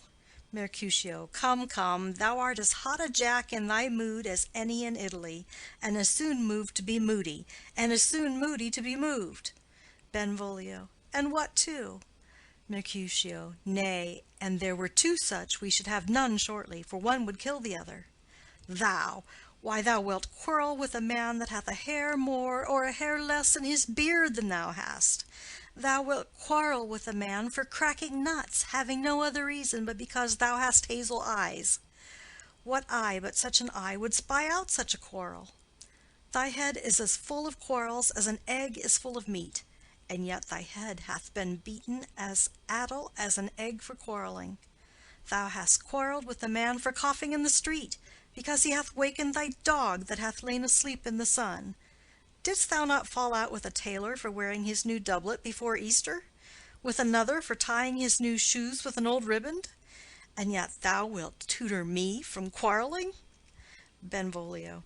An I were so apt to quarrel as thou art, any man should buy the fee simple of my life for an hour and a quarter. Mercutio. The fee simple, oh simple! Benvolio. By my head, here come the Capulets. Mercutio. By my heel, I care not. Enter Tybalt and others. Tybalt. Follow me close, for I will speak to them. Gentlemen, good den, a word with one of you. Mercutio. And but one word with one of us? Couple it with something, make it a word and a blow. Tybalt. You shall find me apt enough to that, sir, and you will give me occasion. Mercutio. Could you not take some occasion without giving? Tybalt. Mercutio, thou consortest with Romeo. Mercutio. Consort? What dost thou make us, minstrels? And thou make minstrels of us, look to hear nothing but discords. Here's my fiddlestick. Here's that shall make you dance. Zounds, consort! Benvolio. We talk here in the public haunt of men. Either withdraw unto some private place and reason coldly of your grievances, or else depart. Here all eyes gaze on us. Mercutio. Men's eyes were made to look. Let them gaze. I will not budge for no man's pleasure, I. Tybalt. Well, peace be with you, sir. Here comes my man. Enter Romeo. Mercutio. But I'll be hanged, sir, if he wear your livery. Marry, go before to field, he'll be your follower. Your worship in that sense may call him man. Tybalt. Romeo, the love I bear thee can afford no better term than this. Thou art a villain. Romeo. Tybalt, the reason that I have to love thee doth much excuse the appertaining rage to such a greeting. Villain am I none. Therefore, farewell. I see thou knowest me not. Tybalt. Boy, this shall not excuse the injuries that thou hast done me. Therefore turn and draw. Romeo. I do protest I never injured thee, but love thee better than thou canst devise, till thou shalt know the reason of my love. And so, good Capulet, which name I tender as dearly as mine own, be satisfied. Mercutio. Oh, calm, dishonorable, vile submission! Alla stoccata carries it away. He draws. Tybalt, you rat-catcher, will you walk? Tybalt. What wouldst thou have with me? Mercutio. Good king of cats, nothing but one of your 9 lives, that I mean to make bold withal, and as you shall use me hereafter, dry beat the rest of the 8. Will you pluck your sword out of his pitcher by the ears? Make haste, lest mine be about your ears ere it be out. Tybalt. I am for you. Drawing. Romeo. Gentle Mercutio, put thy rapier up. Mercutio. Come, sir, you are passado. They fight. Romeo. Draw, Benvolio, beat down their weapons. Gentlemen, for shame, forbear this outrage. Tybalt, Mercutio, the prince expressly hath forbid this bandying in Verona streets. Hold Tybalt, good Mercutio. Exit Tybalt with his partisans. Mercutio. I am hurt. A plague o'er both your houses. I am sped. Is he gone, and hath nothing? Benvolio. What, art thou hurt? Mercutio. I, a scratch, a scratch. Marry, 'tis enough. Where's my page? Go, villain, fetch a surgeon. Exit page. Romeo. Courage, man, the hurt cannot be much. Mercutio. No, 'tis not so deep as a well, nor so wide as a church door, but 'tis enough. 'Twill serve. Ask for me to-morrow, and you shall find me a grave man. I am peppered, I warrant, for this world. A plague o'er both your houses. Zounds, a dog, a rat, a mouse, a cat, to scratch a man to death.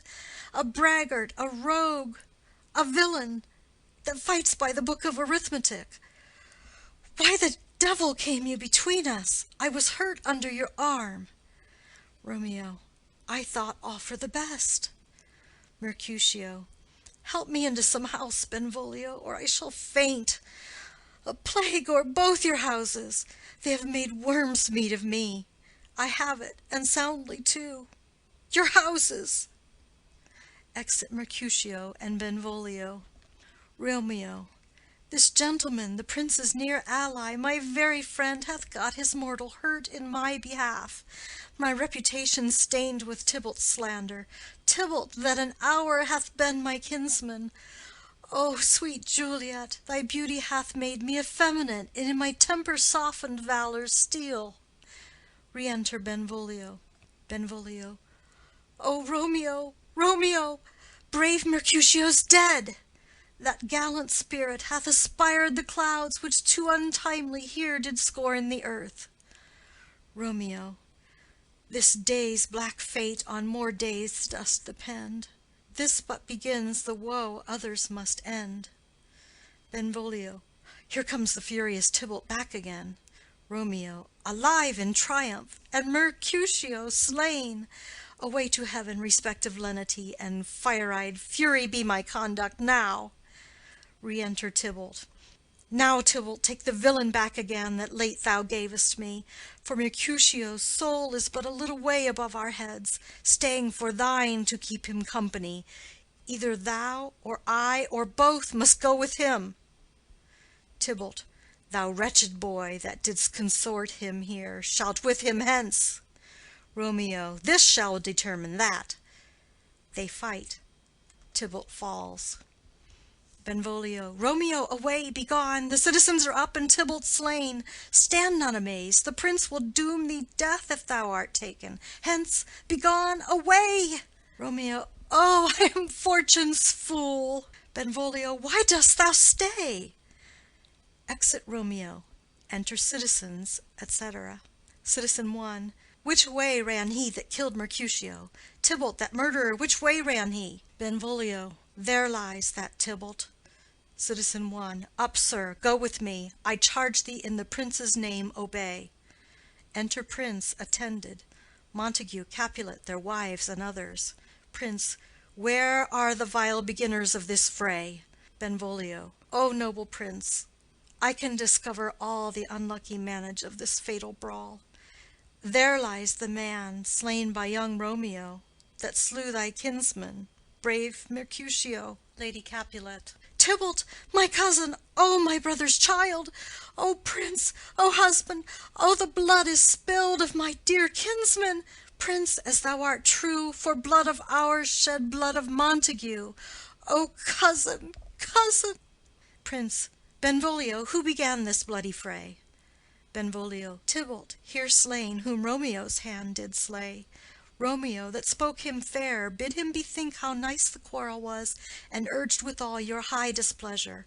All this uttered with gentle breath, calm look, knees humbly bowed, could not take truce with the unruly spleen of Tybalt, deaf to peace, but that he tilts with piercing steel at bold Mercutio's breast, who, all as hot, turns deadly point to point, and with a martial scorn, with one hand beats cold death aside, and with the other sends it back to Tybalt, whose dexterity retorts it. Romeo, he cries aloud, "Hold, friends, friends, part!" And swifter than his tongue, his agile arm beats down their fatal points, and twixt them rushes, underneath whose arm an envious thrust from Tybalt hit the life of stout Mercutio. And then Tybalt fled, but by and by comes back to Romeo, who had but newly entertained revenge, and to it they go like lightning, for ere I could draw to part them was stout Tybalt slain, and as he fell did Romeo turn and fly. This is the truth, or let Benvolio die. Lady Capulet. He is a kinsman to the Montague. Affection makes him false. He speaks not true. Some 20 of them fought in this black strife, and all those 20 could but kill one life. I beg for justice, which thou, prince, must give. Romeo slew Tybalt. Romeo must not live. Prince. Romeo slew him. He slew Mercutio. Who now the price of his dear blood doth owe? Montague. Not Romeo, prince. He was Mercutio's friend.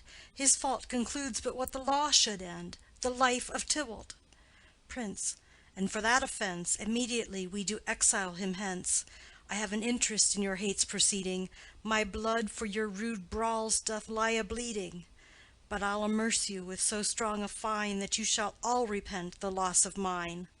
I will be deaf to pleading and excuses. Nor tears nor prayers shall purchase out abuses, therefore use none. Let Romeo hence in haste, else when he is found, that hour is his last. Bear hence this body, and attend our will. Mercy but murders, pardoning those that kill. Exit. End of Scene 1. Scene 2. A room in Capulet's house. Enter Juliet. Juliet. Gallop apace, ye fiery-footed steeds, toward Phoebus's lodging. Such a wagoner as Phaeton would whip you to the west, and bring in cloudy night immediately. Spread thy close curtain, love-performing night, that rude eyes may wink, and Romeo leap to these arms, untalked of and unseen. Lovers can see to do their amorous rites by their own beauties, or, if love be blind, it best agrees with night. Come, civil knight, thou sober-suited matron, all in black, and learn me how to lose a winning match, played for a pair of unstained maidenhoods. Hood my unmanned blood bathing in my cheeks with thy black mantle, till strange love, grown bold, think true love acted simple modesty. Come, knight, come, Romeo, come, thou day and night, for thou wilt lie upon the wings of night whiter than new snow upon a raven's back.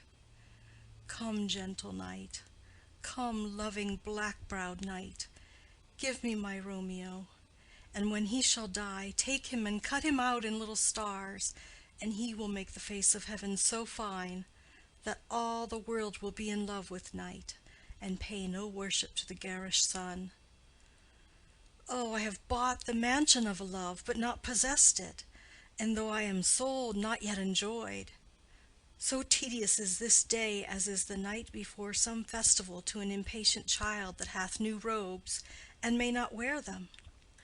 Oh, here comes my nurse, and she brings news, and every tongue that speaks but Romeo's name speaks heavenly eloquence. Enter nurse with cords. Now, nurse, what news? What hast thou there? The cords that Romeo bid thee fetch? Nurse. Ay, the cords. Throws them down. Juliet. Ah me, what news? Why dost thou wring thy hands? Nurse. Ah, well a day! He's dead! He's dead! He's dead! We are undone, lady, we are undone. Alack the day! He's gone! He's killed! He's dead! Juliet. Can heaven be so envious? Nurse. Romeo can, though heaven cannot. Oh, Romeo, Romeo, who ever would have thought it? Romeo! Juliet. What devil art thou that dost torment me thus? This torture should be roared in dismal hell. Hath Romeo slain himself? Say thou but I, and that bare vowel I shall poison more than the death-darting eye of a cockatrice. I am not I, if there be such an eye, or those eyes shut that make the answer I. If he be slain, say I, or if not, no. Brief sounds determine of my weal or woe. Nurse. I saw the wound, I saw it with mine eyes. God save the mark, here on his manly breast. A piteous course, a bloody, piteous course, pale, pale as ashes, all bedaubed in blood, all in gore blood. I swounded at the sight. Juliet. Oh, break my heart. Poor bankrout, break at once. To prison eyes, ne'er look on liberty. Vile earth, to earth resign, end motion here. And thou and Romeo press one heavy bier. Nurse.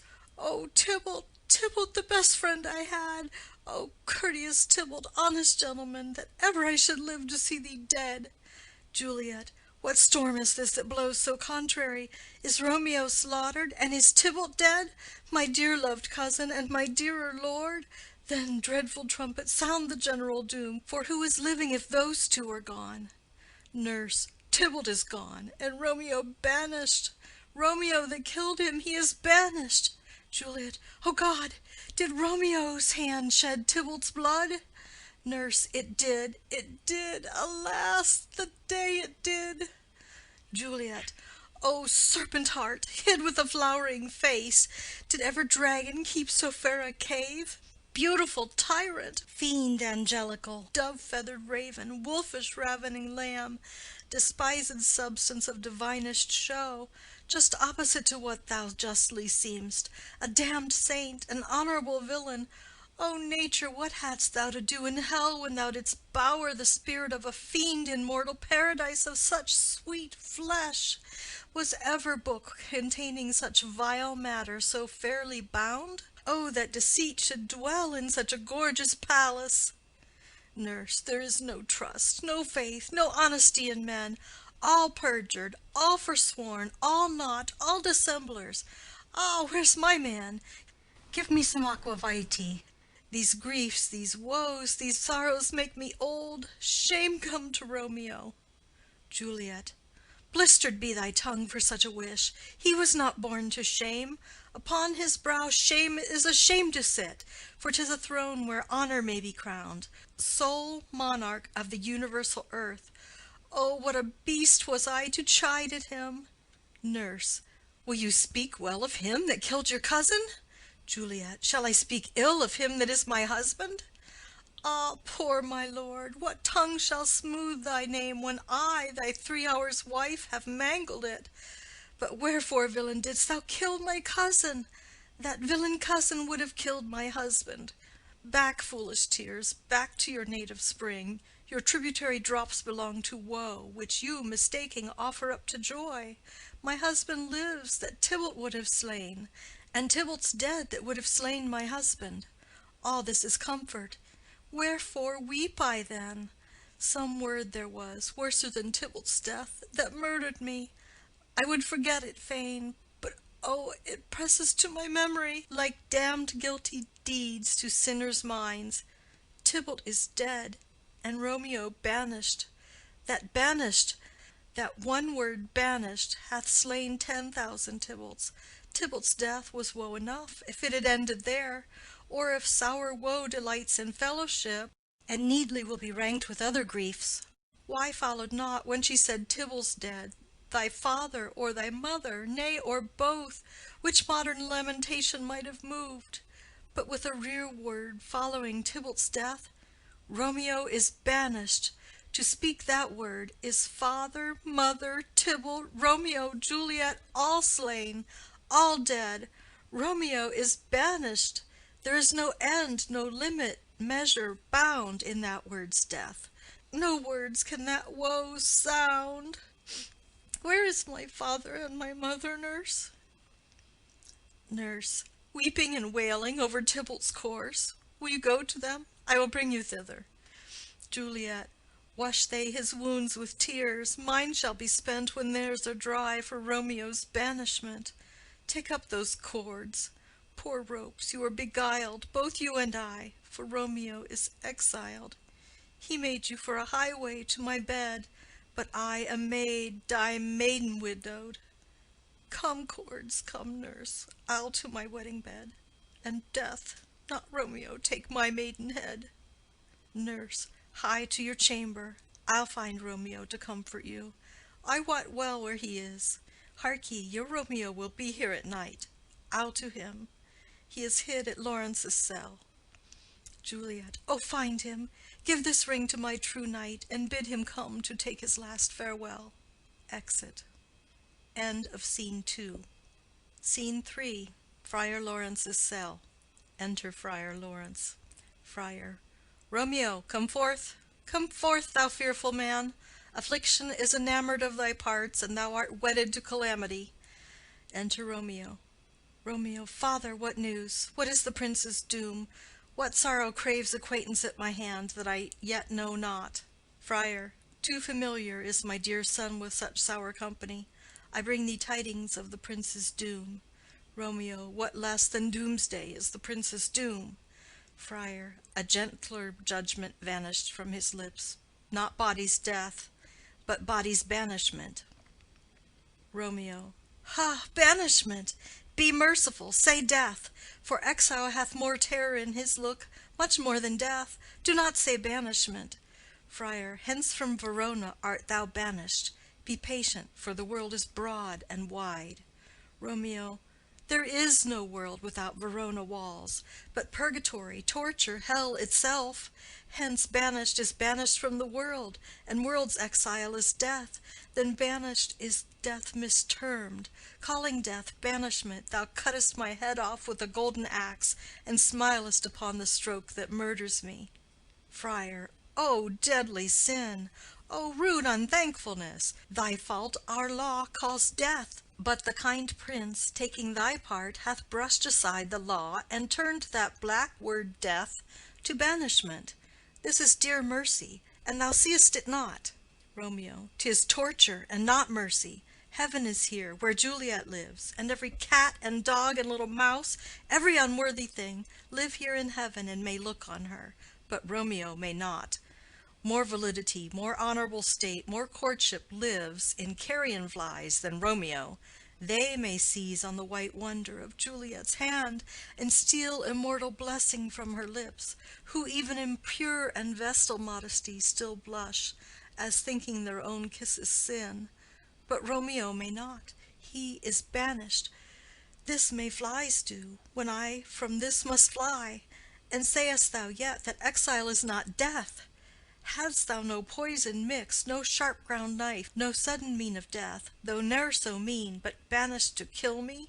Banished? O friar, the damned use that word in hell. Howlings attend it. How hast thou the heart, being a divine, a ghostly confessor, a sin absolver, and my friend professed, to mangle me with that word banishment? Friar. Thou fond madman, hear me speak a little. Romeo. Oh, thou wilt speak again of banishment. Friar. I'll give thee armor to keep off that word, adversity's sweet milk, philosophy, to comfort thee, though thou art banished. Romeo. Yet banished? Hang up philosophy, unless philosophy can make a Juliet, displant a town, reverse a prince's doom. It helps not, it prevails not. Talk no more. Friar. Oh, then I see that madmen have no ears. Romeo. How should they, when that wise men have no eyes? Friar. Let me dispute of thee of thy estate. Romeo. Thou canst not speak of that thou dost not feel. Wert thou as young as I, Juliet thy love, an hour but married, Tybalt murdered, doting like me, and like me banished, then mightst thou speak, then mightst thou tear thy hair, and fall upon the ground as I do now, taking the measure of an unmade grave, knocking within. Friar. Arise, one knocks. Good Romeo, hide thyself. Romeo. Not I, unless the breath of heart-sick groans, mist-like, enfold me from the search of eyes. Knocking. Friar, hark how they knock! Who's there? Romeo, arise, thou wilt be taken. Stay a while. Stand up. Knocking. Run to my study. By and by, God's will. What simpleness is this? I come, I come. Knocking. Who knocks so hard? Whence come you? What's your will? Nurse within. Let me come in, and you shall know my errand. I come from Lady Juliet. Friar. Welcome then. Enter Nurse. Nurse. O holy friar, oh tell me, holy friar, where is my lady's lord? Where's Romeo? Friar. There on the ground, with his own tears made drunk. Nurse. Oh, he is even in my mistress's case, just in her case. Friar. Oh, woeful sympathy, piteous predicament. Nurse. Even so lies she, blubbering and weeping, weeping and blubbering. Stand up, stand up, stand, and you be a man. For Juliet's sake, for her sake, rise and stand. Why should you fall into so deep an O? Romeo. Nurse. Nurse. Ah, sir, well, death's the end of all. Romeo. Spakest thou of Juliet? How is it with her? Doth not she think me an old murderer? Now I have stained the childhood of our joy with blood removed but little from her own. Where is she, and how doth she, and what says my concealed lady to our cancelled love? Nurse. Oh, she says nothing, sir, but weeps and weeps, and now falls on her bed, and then starts up, and Tybalt calls, and then on Romeo cries, and then down falls again. Romeo. As if that name, shot from the deadly level of a gun, did murder her, as that name's cursed hand murdered her kinsman. Oh, tell me, friar, tell me, in what vile part of this anatomy doth my name lodge? Tell me, that I may sack the hateful mansion. Drawing his sword. Friar. Hold thy desperate hand. Art thou a man? Thy form cries out thou art. Thy tears are womanish. Thy wild acts denote the unreasonable fury of a beast, unseemly woman in a seeming man, or ill-beseeming beast in seeming both. Thou hast amazed me. By my holy order I thought thy disposition better tempered. Hast thou slain Tybalt? Wilt thou slay thyself, and slay thy lady too that lives in thee, by doing damned hate upon thyself? Why railest thou on thy birth, the heaven and earth, since birth and heaven and earth all three do meet in thee at once, which thou at once wouldst lose? Fie, fie, thou shamest thy shape, thy love, thy wit, which like a usurer aboundest in all, and uses none in that true use indeed which should bedeck thy shape, thy love, thy wit. Thy noble shape is but a form of wax, digressing from the valor of a man. Thy dear love sworn, but hollow perjury, killing that love which thou hast vowed to cherish. Thy wit, that ornament to shape and love, misshapen in the conduct of them both, like powder in a skilless soldier's flask, is set afire by thine own ignorance, and thou dismembered with thine own defense. What rouse thee, man? Thy Juliet is alive, for whose dear sake thou wast but lately dead. There thou art happy. Tybalt would kill thee, but thou slewest Tybalt. There thou art happy too. The law, that threatens death, becomes thy friend and turns it to exile. There art thou happy. A pack of blessings lights upon thy back. Happiness courts thee in her best array, but like a misbehaved and sullen wench thou poutest upon thy fortune and thy love. Take heed, for such die miserable. Go, get thee to thy love, as was decreed. Ascend her chamber hence, and comfort her. But look, thou stay not till the watch be set, for then thou canst not pass to Mantua, where thou shalt live till we can find a time to blaze your marriage, reconcile your friends, beg pardon of the prince, and call thee back with 20,000 times more joy than thou went'st forth in lamentation. Go before, nurse, commend me to thy lady, and bid her hasten all the house to bed, which heavy sorrow makes them apt unto. Romeo is coming. Nurse. O Lord, I could have stayed here all the night to hear good counsel. Oh, what learning is! My lord, I'll tell my lady you will come. Romeo. Do so, and bid my sweet prepare to chide. Nurse. Here, sir, A ring she bid me give you, sir. Hie you, make haste, for it grows very late. Exit. Romeo. How well my comfort is revived by this! Friar, go hence, good night, and here stands all your state. Either be gone before the watch be set, or by the break of day disguised from hence, sojourn in Mantua. I'll find out your man, and he shall signify from time to time every good hap to you that chances here. Give me thy hand. 'Tis late. Farewell. Good night. Romeo. But that a joy past joy calls out on me, it were a grief so brief to part with thee. Farewell. Exit. End of Scene 3. Scene 4. A room in Capulet's house. Enter Capulet, Lady Capulet, and Paris. Capulet. Things have fallen out, sir, so unluckily that we have had no time to move our daughter. Look you, she loved her kinsman Tybalt dearly, and so did I. Well, we were born to die. 'Tis very late. She'll not come down to-night. I promise you, but for your company I would have been abed an hour ago. Paris. These times of woe afford no tune to woo. Madam, good night. Commend me to your daughter. Lady Capulet. I will, and know her mind early to-morrow. To-night she's mewed up to her heaviness. Capulet. Sir Paris, I will make a desperate tender of my child's love. I think she will be ruled in all respects by me. Nay, more, I doubt it not. Wife, go you to her ere you go to bed. Acquaint her here of my son Paris's love, and bid her mark you me on Wednesday next. But soft, what day is this? Paris. Monday, my lord. Capulet. Monday. Ha! Well, Wednesday is too soon.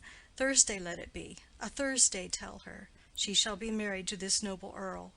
Will you be ready? Do you like this haste? We'll keep no great ado, a friend or two. For hark you, Tybalt being slain so late, it may be thought we held him carelessly, being our kinsman, if we revel much. Therefore we'll have some 6 friends, and there an end. But what say you to Thursday? Paris. My lord, I would that Thursday were to-morrow. Capulet. Well, get you gone. A Thursday be it then. Go you to Juliet ere you go to bed. Prepare her, wife, against this wedding day. Farewell, my lord. Light to my chamber, ho! Afore me, it is so very, very late that we may call it early by and by. Good night. Exit. Scene 5. An open gallery to Juliet's chamber overlooking the garden. Enter Romeo and Juliet. Juliet, wilt thou be gone? It is not yet near day. It was the nightingale, and not the lark, that pierced the fearful hollow of thine ear. Nightly she sings on yon pomegranate tree. Believe me, love, it was the nightingale. Romeo. It was the lark, the herald of the morn, no nightingale. Look, love, what envious streaks do lace the severing clouds in yonder east. Night's candles are burnt out, and jocund day stands tiptoe on the misty mountain tops. I must be gone and live, or stay and die. Juliet, yond light is not daylight, I know it I. It is some meteor that the sun exhales to be to thee this night a torch-bearer, and light thee on the way to Mantua. Therefore stay yet, thou needest not to be gone. Romeo. Let me be taken, let me be put to death. I am content, so thou wilt have it so. I'll say yon grey is not the morning's eye, 'tis but the pale reflex of Cynthia's brow. Nor that is not the lark whose notes do beat the vaulty heaven so high above our heads. I have more care to stay than will to go. Come, death, and welcome. Juliet wills it so. How is it, my soul? Let's talk. It is not day. Juliet. It is, it is. Hie hence, be gone, away. It is the lark that sings so out of tune, straining the harsh discords and unpleasing sharps. Some say the lark makes sweet division. This doth not so, for she divideth us. Some say the lark and lo the toad change eyes.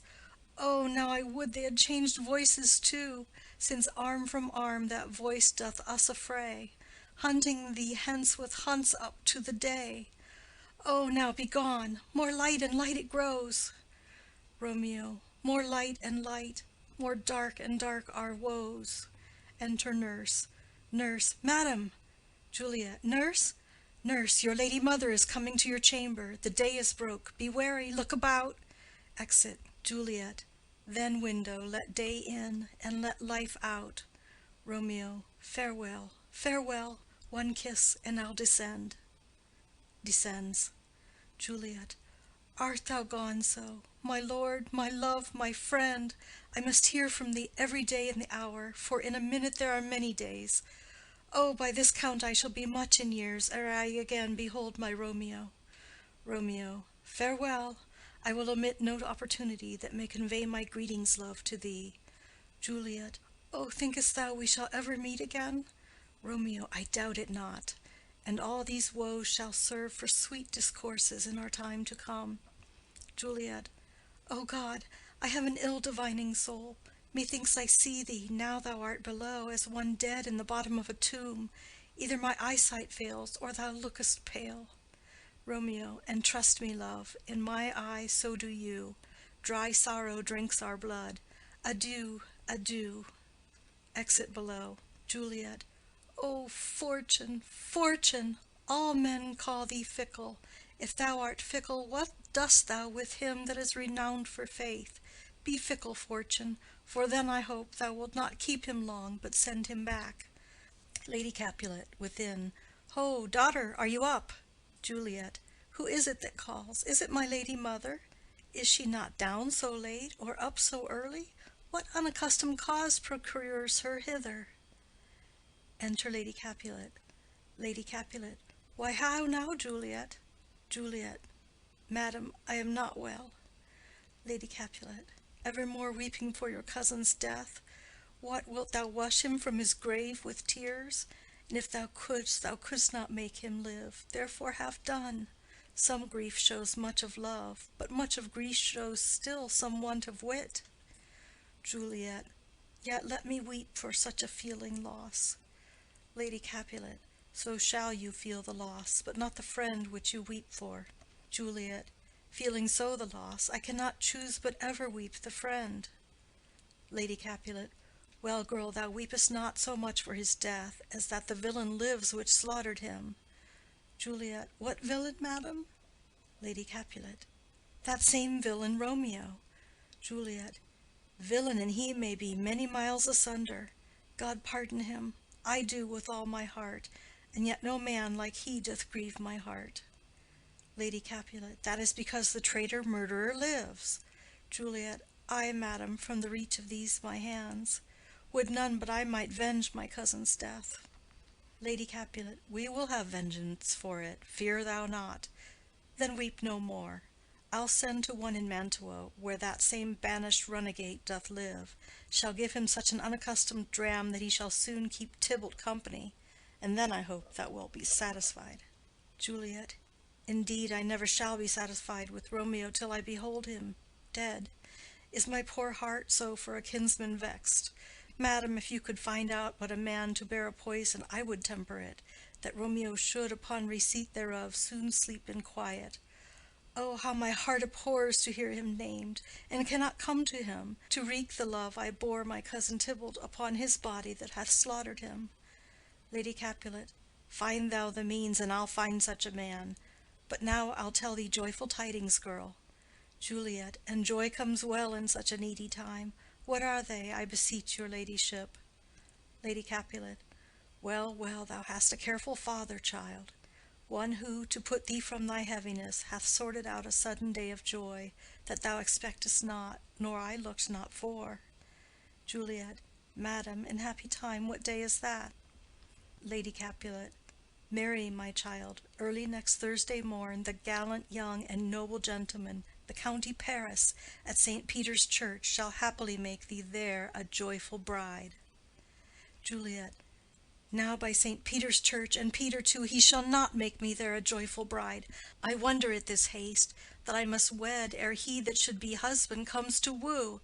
I pray you, tell my lord and father, madam, I will not marry yet, and when I do, I swear it shall be Romeo, whom you know I hate, rather than Paris.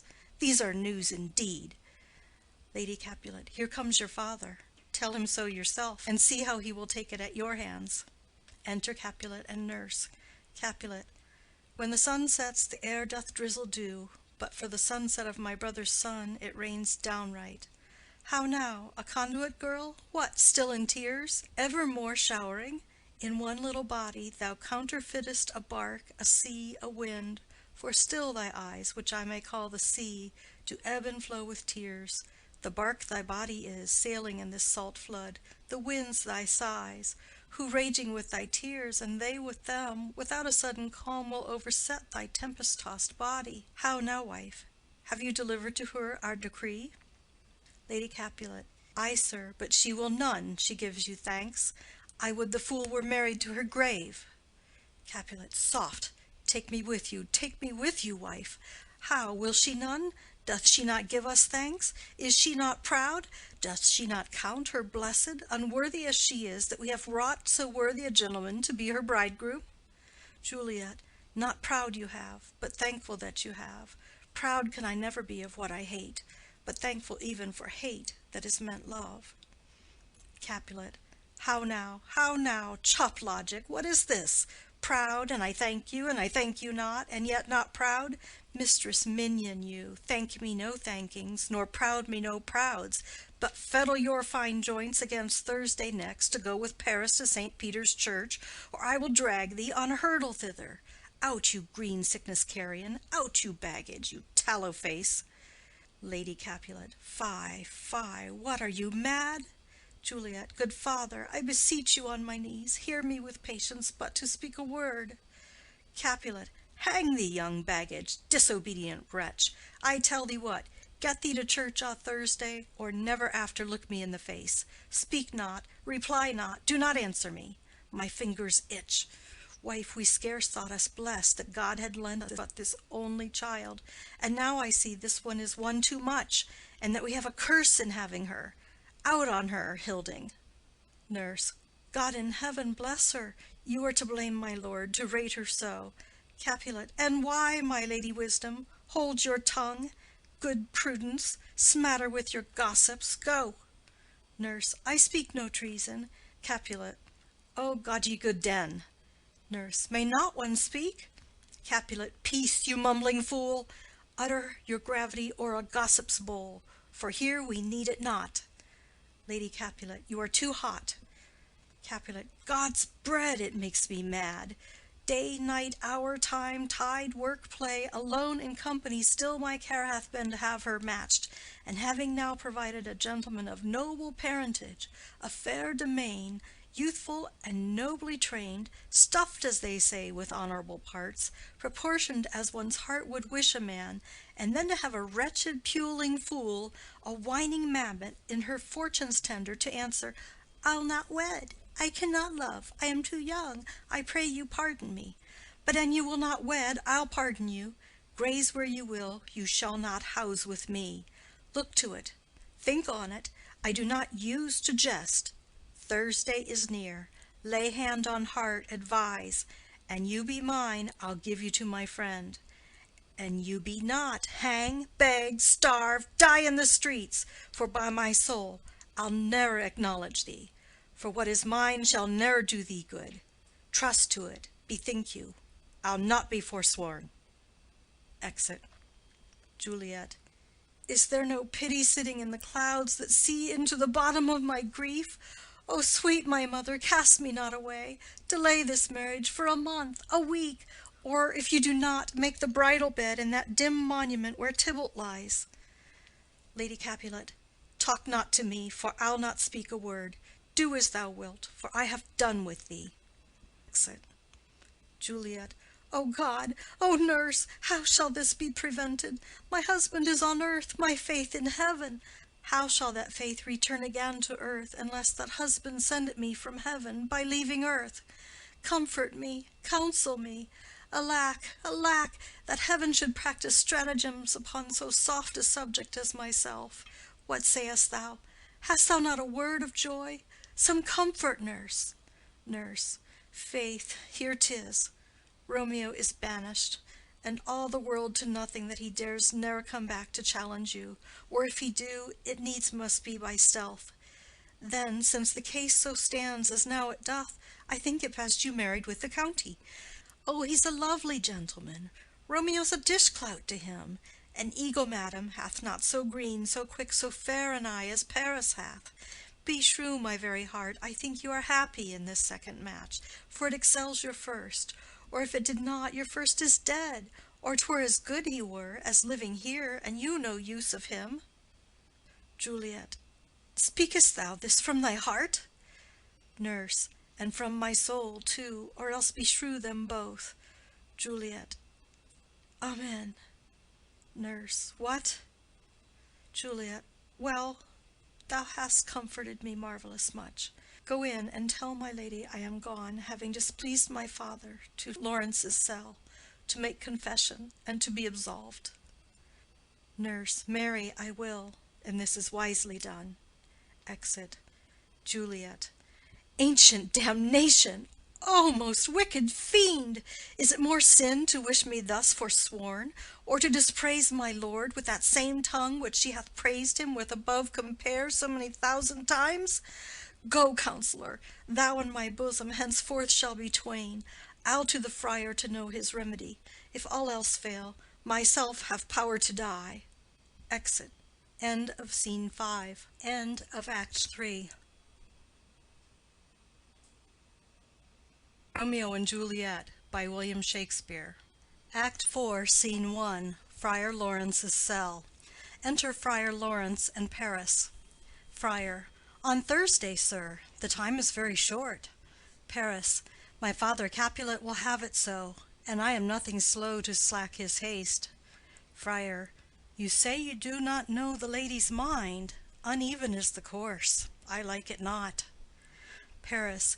Immoderately she weeps for Tybalt's death, and therefore have I little talked of love, for Venus smiles not in a house of tears. Now, sir, her father counts it dangerous that she do give her sorrow so much sway, and in his wisdom hastes our marriage, to stop the inundation of her tears, which, too much minded by herself alone, may be put from her by society. Now do you know the reason of this haste? Friar. Aside. I would I knew not why it should be slowed. Look, sir, here comes the lady toward my cell. Enter Juliet. Paris. Happily met, my lady and my wife. Juliet. That may be, sir, when I may be a wife. Paris. That may be, must be, love, on Thursday next. Juliet. What must be, shall be. Friar. That's a certain text. Paris. Come you to make confession to this father? Juliet. To answer that, I should confess to you. Paris. Do not deny to him that you love me. Juliet. I will confess to you that I love him. Paris. So will ye, I am sure, that you love me. Juliet. If I do so, it will be of more price, being spoke behind your back than to your face. Paris. Poor soul, thy face is much abused with tears. Juliet. The tears have got small victory by that, for it was bad enough before their spite. Paris. Thou wrong'st it more than tears with that report. Juliet. That is no slander, sir, which is a truth, and what I spake it to my face. Paris. Thy face is mine, and thou hast slandered it. Juliet.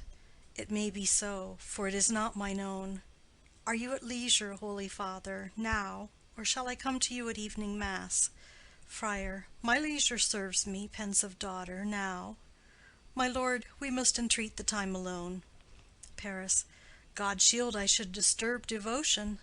Juliet. On Thursday early will I rouse you. Till then, adieu, and keep this holy kiss. Exit. Juliet. Oh, shut the door, and when thou hast done so, come weep with me, past hope, past cure, past help. Friar. Ah, Juliet, I already know thy grief. It strains me past the compass of my wits. I hear thou must, and nothing may prorogue it, on Thursday next be married to this county. Juliet. Tell me not, friar, that thou hearest of this, unless thou tell me how I may prevent it. If in thy wisdom thou canst give no help, do thou but call my resolution wise, and with this knife I'll help it presently. God joined my heart and Romeo's, thou our hands, and ere this hand by thee to Romeo's sealed shall be the label to another deed, or my true heart with treacherous revolt turn to another, this shall slay them both. Therefore, out of thy long experienced time, give me some present counsel, or behold, twixt my extremes and me this bloody knife shall play the empire, arbitrating that which the commission of thy years and art could to no issue of true honor bring. Be not so long to speak. I long to die, if what thou speakest speak not of remedy. Friar. Hold, daughter, I do spy a kind of hope, which craves as desperate an execution as that is desperate which we would prevent. If, rather than to marry County Paris, thou hast the strength of will to slay thyself, then it is likely thou wilt undertake a thing like death, to chide away this shame, that copst with death himself to scape from it. And if thou darest, I'll give thee remedy. Juliet. Oh, bid me leap rather than marry Paris from off the battlements of yonder tower, or walk in thievish ways, or bid me lurk where serpents are, chain me with roaring bears, or shut me nightly in a charnel house, or covered quite with dead men's rattling bones, with reeky shanks and yellow chapless skulls, or bid me go into a new-made grave, and hide me with a dead man in his shroud, things that to hear them told have made me tremble, and I will do it without fear or doubt, to live an unstained wife to my sweet love. Friar. Hold then. Go home, be merry, give consent to marry Paris. Wednesday is tomorrow. Tomorrow night look that thou lie alone. Let not thy nurse lie with thee in thy chamber. Take thou this vial, being then in bed, and this distilled liquor drink thou off, when presently through all thy veins shall run a cold and drowsy humor, for no pulse shall keep his native progress, but surcease. No warmth, no breath shall testify thou livest. The roses in thy lips and cheeks shall fade to paly ashes. Thy eyes' windows fall like death when he shuts up the day of life.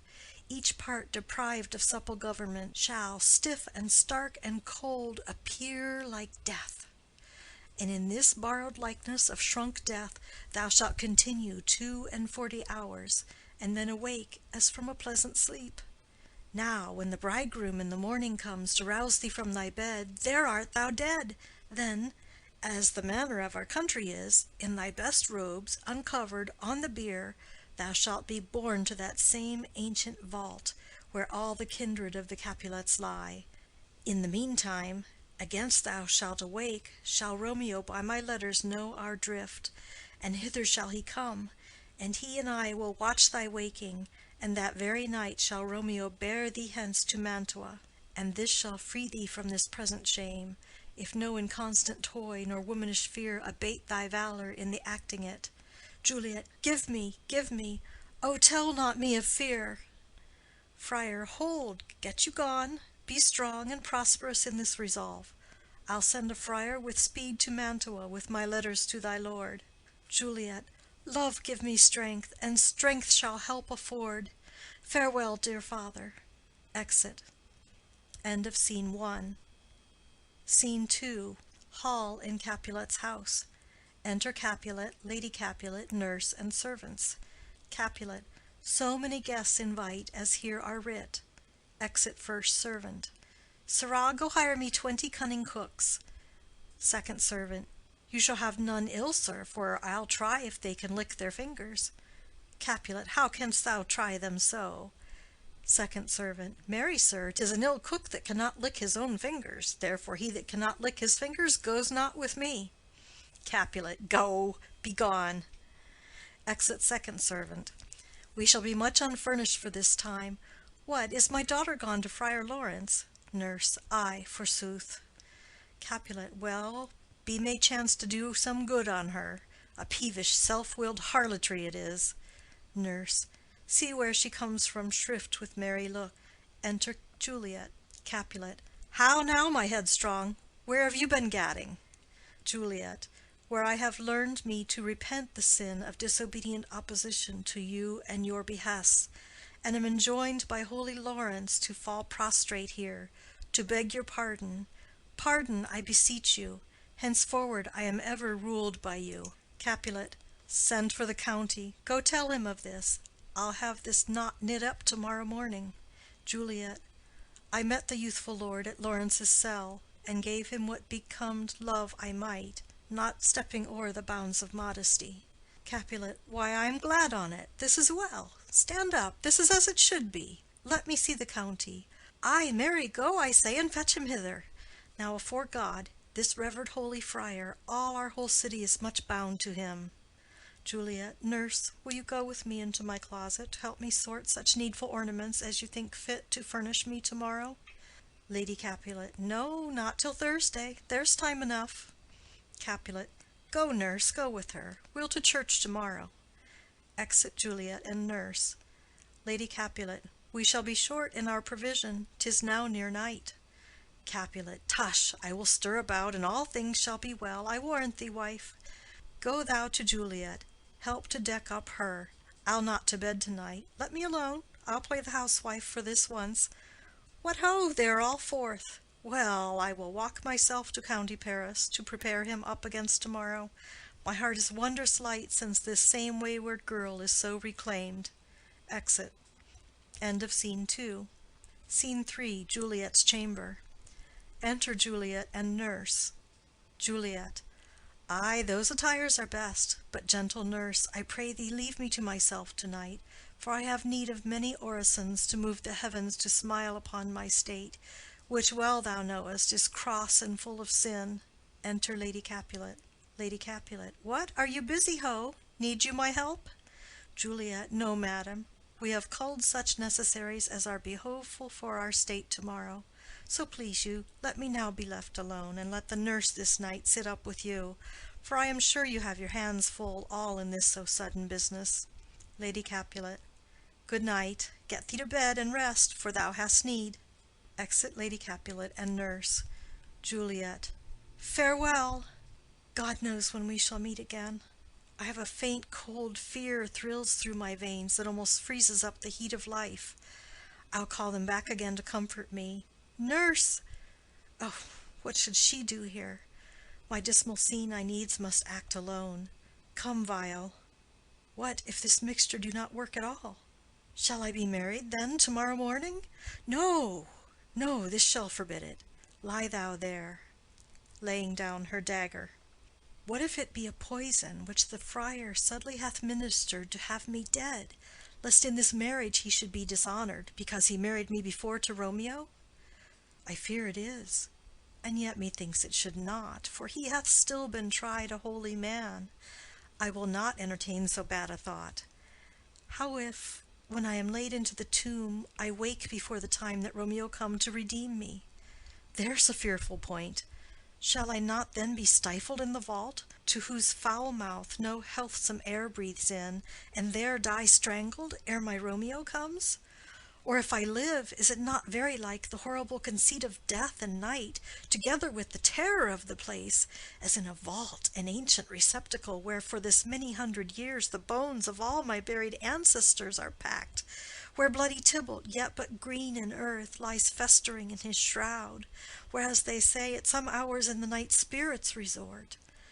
Alack, alack, is it not like that I, so early waking, what with loathsome smells and shrieks like mandrakes torn out of the earth, that living mortals, hearing them, run mad? Oh, if I wake, shall I not be distraught, environed with all these hideous fears, and madly play with my forefathers' joints, and pluck the mangled Tybalt from his shroud, and in this rage with some great kinsman's bone, as with a club, dash out my desperate brains? Oh, look, methinks I see my cousin's ghost seeking out Romeo, that did spit his body upon a rapier's point. Stay, Tybalt, stay. Romeo, I come. This do I drink to thee. Throws herself on the bed. End of Scene 3. Scene 4. Hall in Capulet's house. Enter Lady Capulet and nurse. Lady Capulet. Hold, take these keys and fetch more spices, nurse. Nurse. They call for dates and quinces in the pantry. Enter Capulet.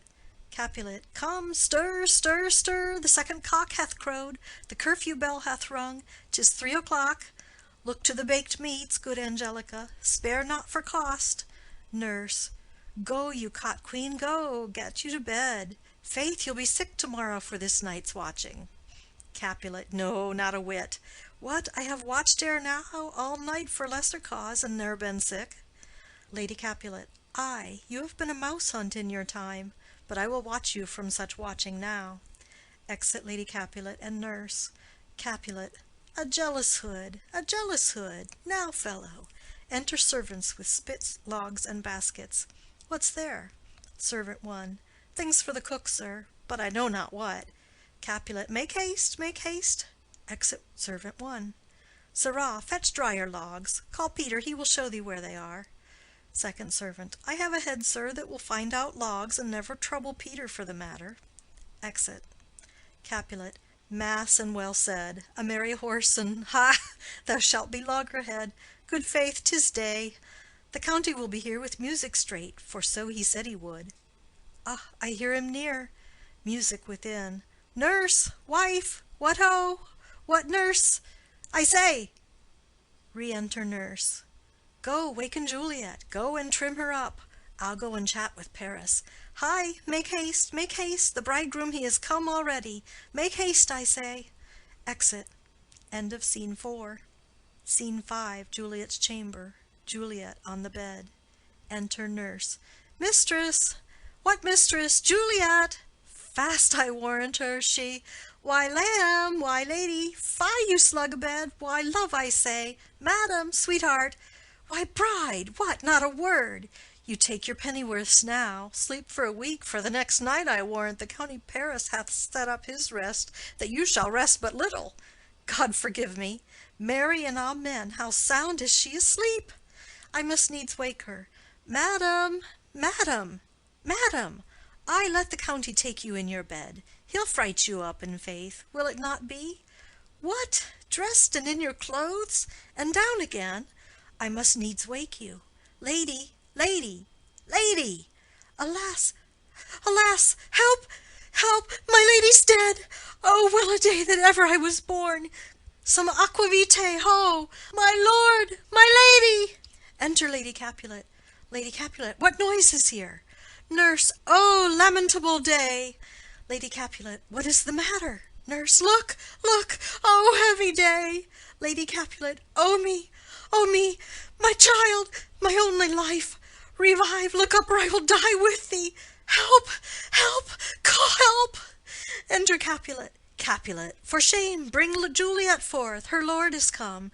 Nurse, she's dead, deceased, she's dead, alack the day! Lady Capulet, alack the day, she's dead, she's dead, she's dead!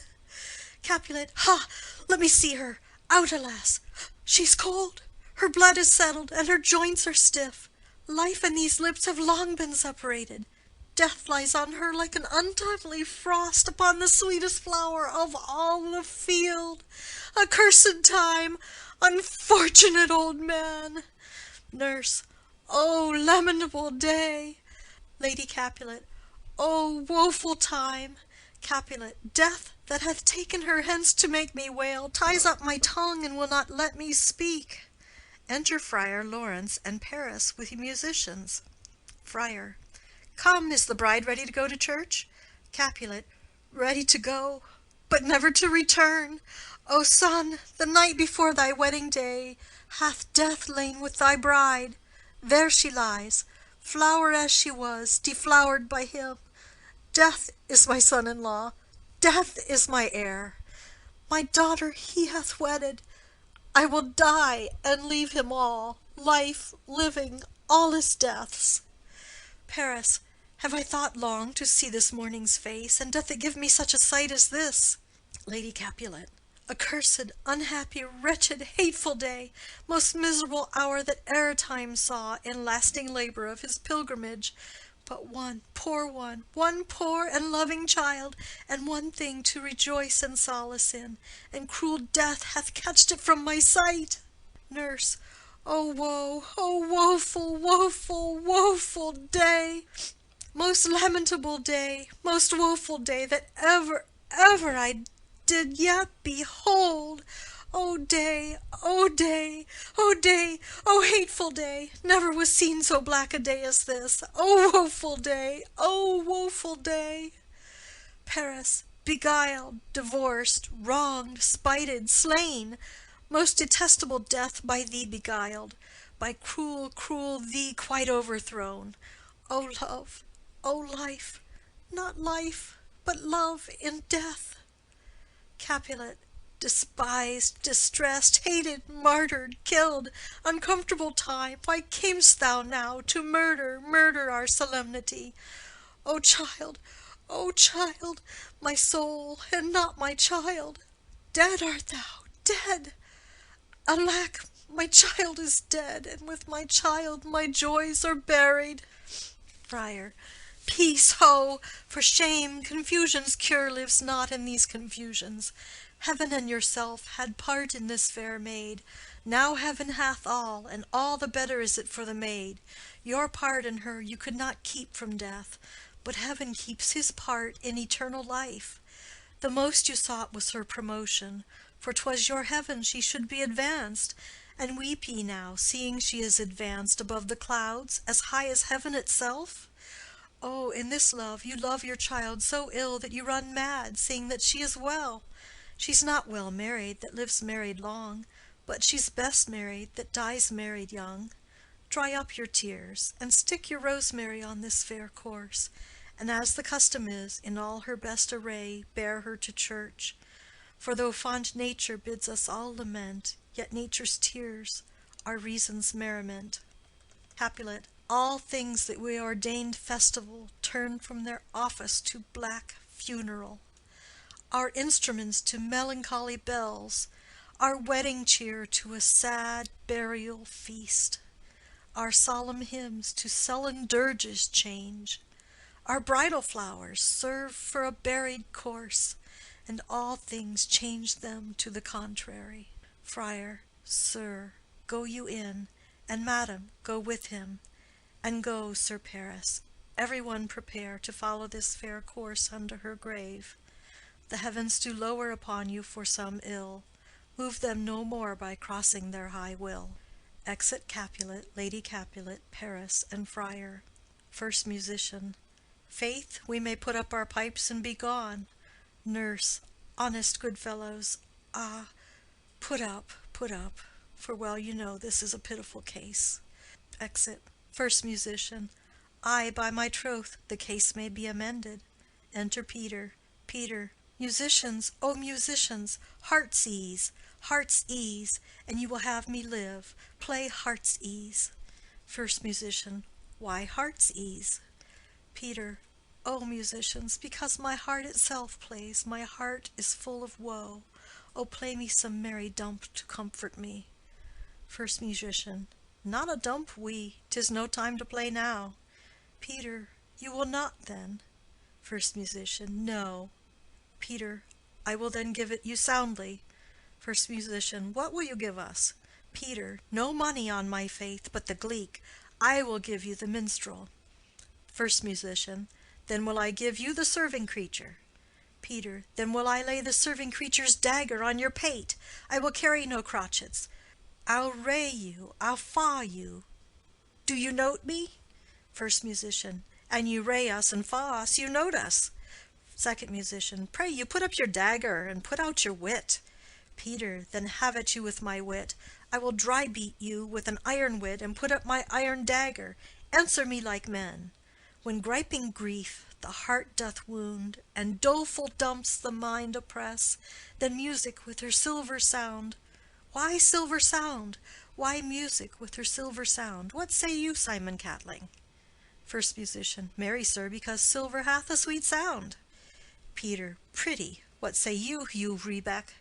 Second Musician. I say silver sound, because musicians sound for silver. Peter. Pretty too. What say you, James Soundpost? Third Musician. Faith, I know not what to say. Peter. Oh, I cry you mercy. You are the singer. I will say for you. It is music with her silver sound, because musicians have no gold for sounding. Then music with her silver sound, with speedy help, doth lend redress. Exit. First Musician. What a pestilent knave is this same! Second Musician. Hang him, Jack. Come, Will in here, tarry for the mourners, and stay for dinner. Exit. End of Scene 5. Romeo and Juliet by William Shakespeare. Act 5, Scene 1, Mantua, a street. Enter Romeo. Romeo. If I may trust the flattering eye of sleep, my dreams presage some joyful news at hand. My bosom's lord sits lightly in his throne, and all this day an unaccustomed spirit lifts me above the ground with cheerful thoughts. I dreamt my lady came and found me dead. Strange dream that gives a dead man leave to think, and breathed such life with kisses in my lips that I revived and was an emperor. Ah me, how sweet is love itself possessed, when but love's shadows are so rich in joy. Enter Balthazar. News from Verona. How now, Balthazar? Dost thou not bring me letters from the friar? How doth my lady? Is my father well? How fares my Juliet? That I ask again, for nothing can be ill if she be well. Balthazar. Then she is well, and nothing can be ill. Her body sleeps in Capel's monument, and her immortal part with angels lives. I saw her laid low in her kindred's vault, and presently took post to tell it you. Oh, pardon me for bringing these ill news, since you did leave it for my office, sir. Romeo. Is it even so? Then I defy you, stars. Thou knowest my lodging. Get me ink and paper, and hire post horses. I will hence to-night. Balthazar. I do beseech you, sir, have patience. Your looks are pale and wild, and do import some misadventure. Romeo. Tush, thou art deceived. Leave me, and do the thing I bid thee do. Hast thou no letters to me from the friar? Balthazar. No, my good lord. Romeo. No matter. Get thee gone, and hire those horses. I'll be with thee straight. Exit Balthazar. Well, Juliet, I will lie with thee to-night. Let's see for means. O mischief, thou art swift to enter in the thoughts of desperate men. I do remember an apothecary, and hereabouts he dwells, which late I noted in tattered weeds, with overwhelming brows, culling of simples. Meager were his looks, sharp misery had worn him to the bones. And in his needy shop a tortoise hung, and alligator stuffed, and other skins of ill-shaped fishes, and about his shelves a beggarly account of empty boxes, green earthen pots, bladders and musty seeds, remnants of pack-thread and old cakes of roses, were thinly scattered to make up a show. Noting this penury to myself, I said, and if a man did need a poison now, whose sale is present death in Mantua, here lives a caitiff wretch would sell it him. Oh, this same thought did but forerun my need, and this same needy man must sell it me. As I remember, this should be the house. Being holiday, the beggar's shop is shut. What, ho, apothecary! Enter apothecary. Apothecary. Who calls so loud? Romeo. Come hither, man. I see that thou art poor. Hold, there is 40 ducats. Let me have a dram of poison, such soon speeding gear as will disperse itself through all the veins, that the life-weary taker might fall dead, and that the trunk may be discharged of breath as violently as hasty powder furred doth hurry from the fatal cannon's womb. Apothecary. Such mortal drugs I have, but Mantua's law is death to any he that utters them. Romeo. Art thou so bare and full of wretchedness, and fierce to die? Famine is in thy cheeks, need and oppression starveth in thine eyes, contempt and beggary hangs upon thy back. The world is not thy friend, nor the world's law. The world affords no law to make thee rich. Then be not poor, but break it, and take this. Apothecary. My poverty, but not my will, consents. Romeo. I pay thy poverty, and not thy will. Apothecary. Put this in any liquid thing you will, and drink it off, and if you had the strength of 20 men, it would dispatch you straight. Romeo. There is thy gold. Worse poison to men's souls, doing more murders in this loathsome world than these poor compounds that thou mayest not sell. I sell thee poison, thou hast sold me none. Farewell. Buy food and get thyself in flesh. Come, cordial and not poison, go with me to Juliet's grave, for there must I use thee. Exit. End of Scene 1. Scene 2. Friar Lawrence's cell. Enter Friar John. Friar John. Holy Franciscan friar, brother, ho! Enter Friar Lawrence. Friar Lawrence. This same should be the voice of Friar John. Welcome from Mantua. What says Romeo? Or if his mind be writ, give me his letter. Friar John. Going to find a barefoot brother out, one of our order, to associate me, here in this city visiting the sick, and finding him, the searchers of the town, suspecting that we both were in a house where the infectious pestilence did reign, sealed up the doors, and would not let us forth, so that my speed to Mantua there was stayed. Friar Lawrence. Who bare my letter then to Romeo? Friar John. I could not send it. Here it is again. Nor get a messenger to bring it thee, so fearful were they of infection. Friar Lawrence. Oh, unhappy fortune!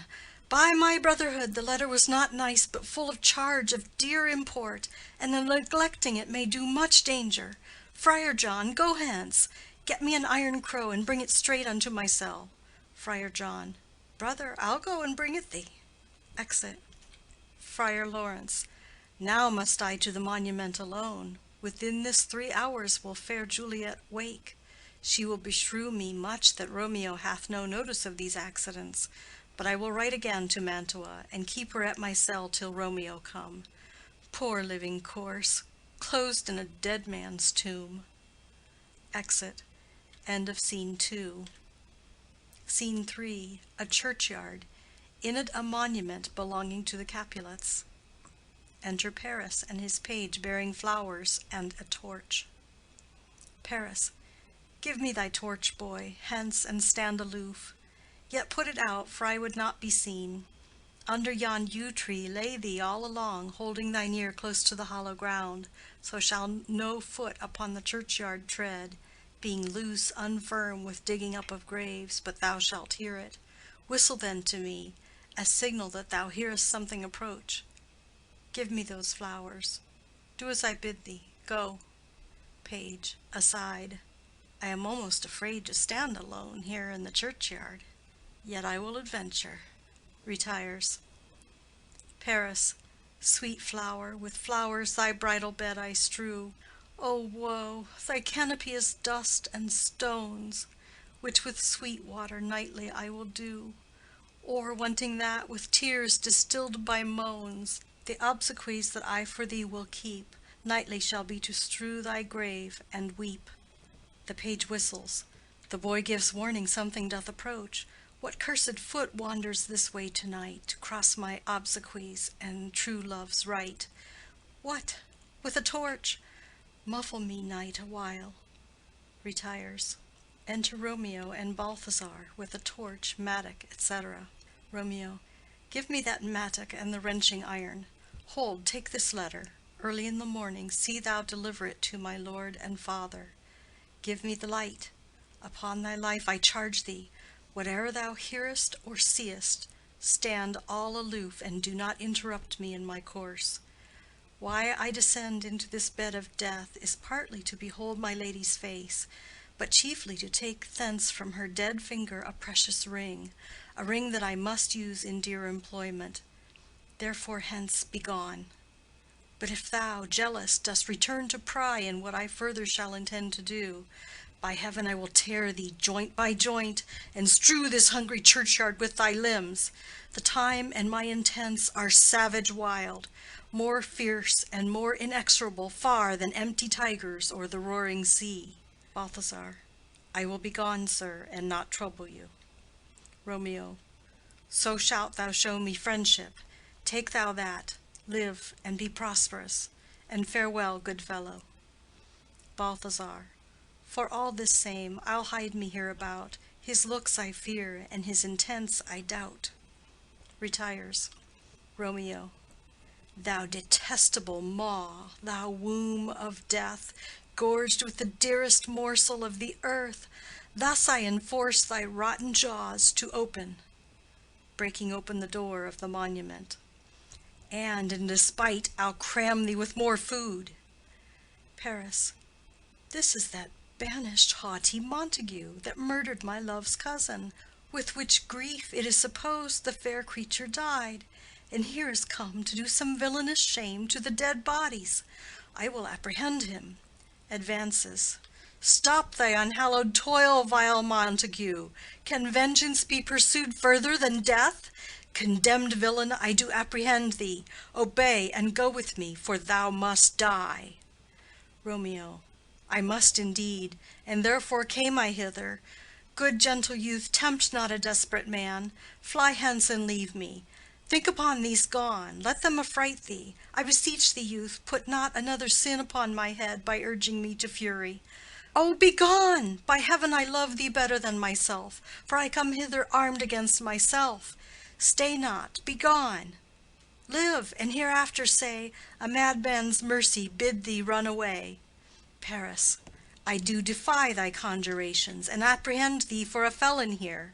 Romeo. Wilt thou provoke me? Then have at thee, boy. They fight.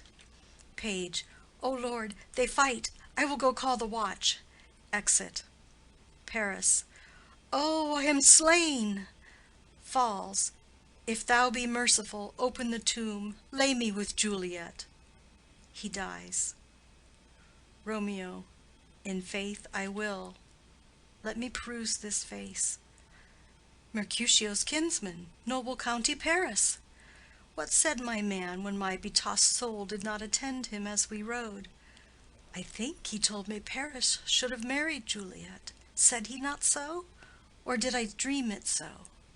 Or am I mad, hearing him talk of Juliet, to think it was so?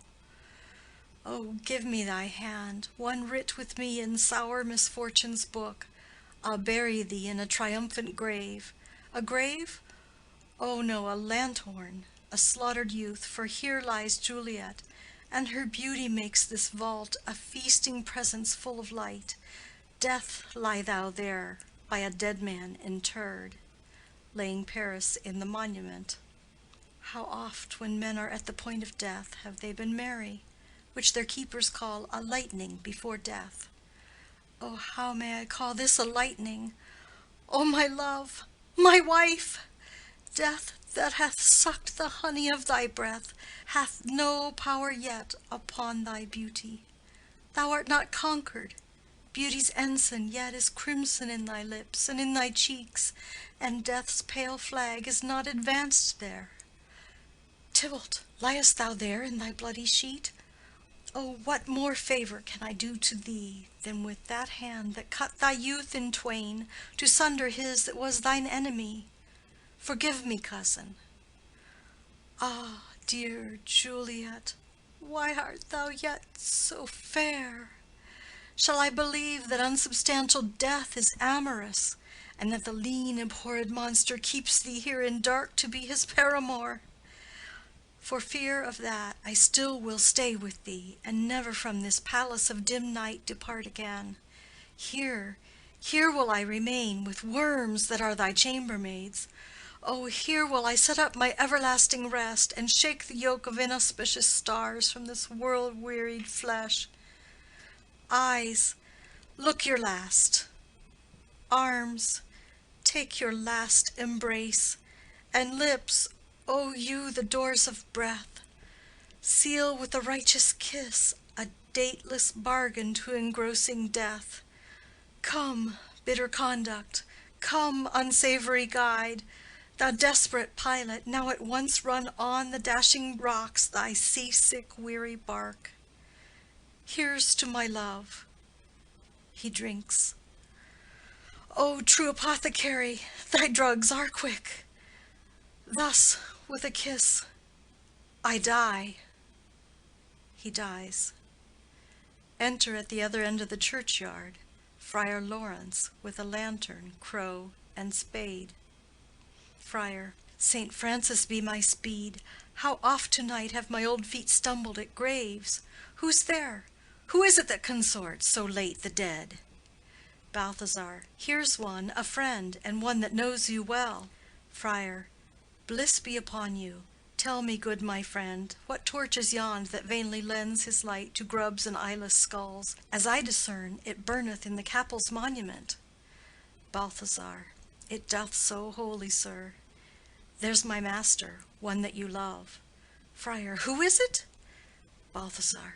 Romeo. Friar. How long hath he been there? Balthazar. Full half an hour. Friar. Go with me to the vault. Balthazar. I dare not, sir. My master knows not but I am gone hence, and fearfully did menace me with death if I did stay to look on his intents. Friar. Stay then, I'll go alone. Fear comes upon me. Oh, much I fear some ill unlucky thing. Balthazar, as I did sleep under this yew tree here, I dreamt my master and another fought, and that my master slew him. Friar. Romeo! Advances. Alack, alack, what blood is this which stains the stony entrance of this sepulchre? What means these masterless and gory swords to lie discolored by this place of peace? Enters the monument. Romeo! O pale! Who else? What? Paris too, and steeped in blood. Ah, what an unkind hour is guilty of this lamentable chance! The lady stirs. Juliet wakes and stirs. Juliet. O comfortable friar, where is my lord? I do remember well where I should be, and there I am. Where is my Romeo? Noise within. Friar. I hear some noise. Lady, come from that nest of death, contagion, and unnatural sleep. A greater power than we can contradict hath thwarted our intents. Come, come away. Thy husband in thy bosom there lies dead, and Paris too. Come, I'll dispose of thee among a sisterhood of holy nuns. Stay not to question, for the watch is coming. Come, go, good Juliet. Noises within. I dare no longer stay. Juliet. Go, get thee hence, for I will not away. Exit Friar Lawrence. What's here? A cup, closed in my true love's hand. Poison, I see, hath been his timeless end. O churl, drink all, and left no friendly drop to help me after. I will kiss thy lips. Haply some poison yet doth hang on them, to make me die with a restorative. Kisses him. Thy lips are warm. First watch, within. Lead, boy, which way? Juliet. Yea, noise? Then I'll be brief. O happy dagger, snatching Romeo's dagger. This is thy sheath. Stabs herself. There rest, and let me die. Falls on Romeo's body, and dies. Enter watch, with the page of Paris. Page. This is the place, there where the torch doth burn. First watch. The ground is bloody. Search about the churchyard. Go, some of you, whoe'er you find, attach. Exeunt some of the watch. Pitiful sight! Here lies the county slain, and Juliet bleeding, warm and newly dead, who here hath lain this 2 days buried. Go tell the prince, run to the Capulets, raise up the Montagues, some others search. Exit others of the watch. We see the ground whereon these woes do lie, but the true ground of all these piteous woes we cannot without circumstance descry. Re-enter some of the watch with Balthazar. Second watch. Here's Romeo's man. We found him in the churchyard. First watch. Hold him in safety till the prince come hither. Re-enter others of the watch with Friar Lawrence. Third watch. Here is a friar that trembles, sighs, and weeps. We took this mattock and this spade from him as he was coming from this churchyard side. First watch. A great suspicion. Stay the friar too. Enter the prince and attendants. Prince. What misadventure is so early up that calls our person from our morning's rest? Enter Capulet, Lady Capulet, and others. Capulet. What should it be that they so shriek abroad? Lady Capulet. The people in the street cry Romeo, some Juliet, and some Paris, and all run with open outcry toward our monument. Prince. What fear is this which startles in our ears? First watch. Sovereign, here lies the county Paris slain, and Romeo dead, and Juliet dead before, warm and new killed. Prince. Search, seek, and know how this foul murder comes. First watch. Here is a friar and slaughtered Romeo's man. with instruments upon them fit to open these dead men's tombs.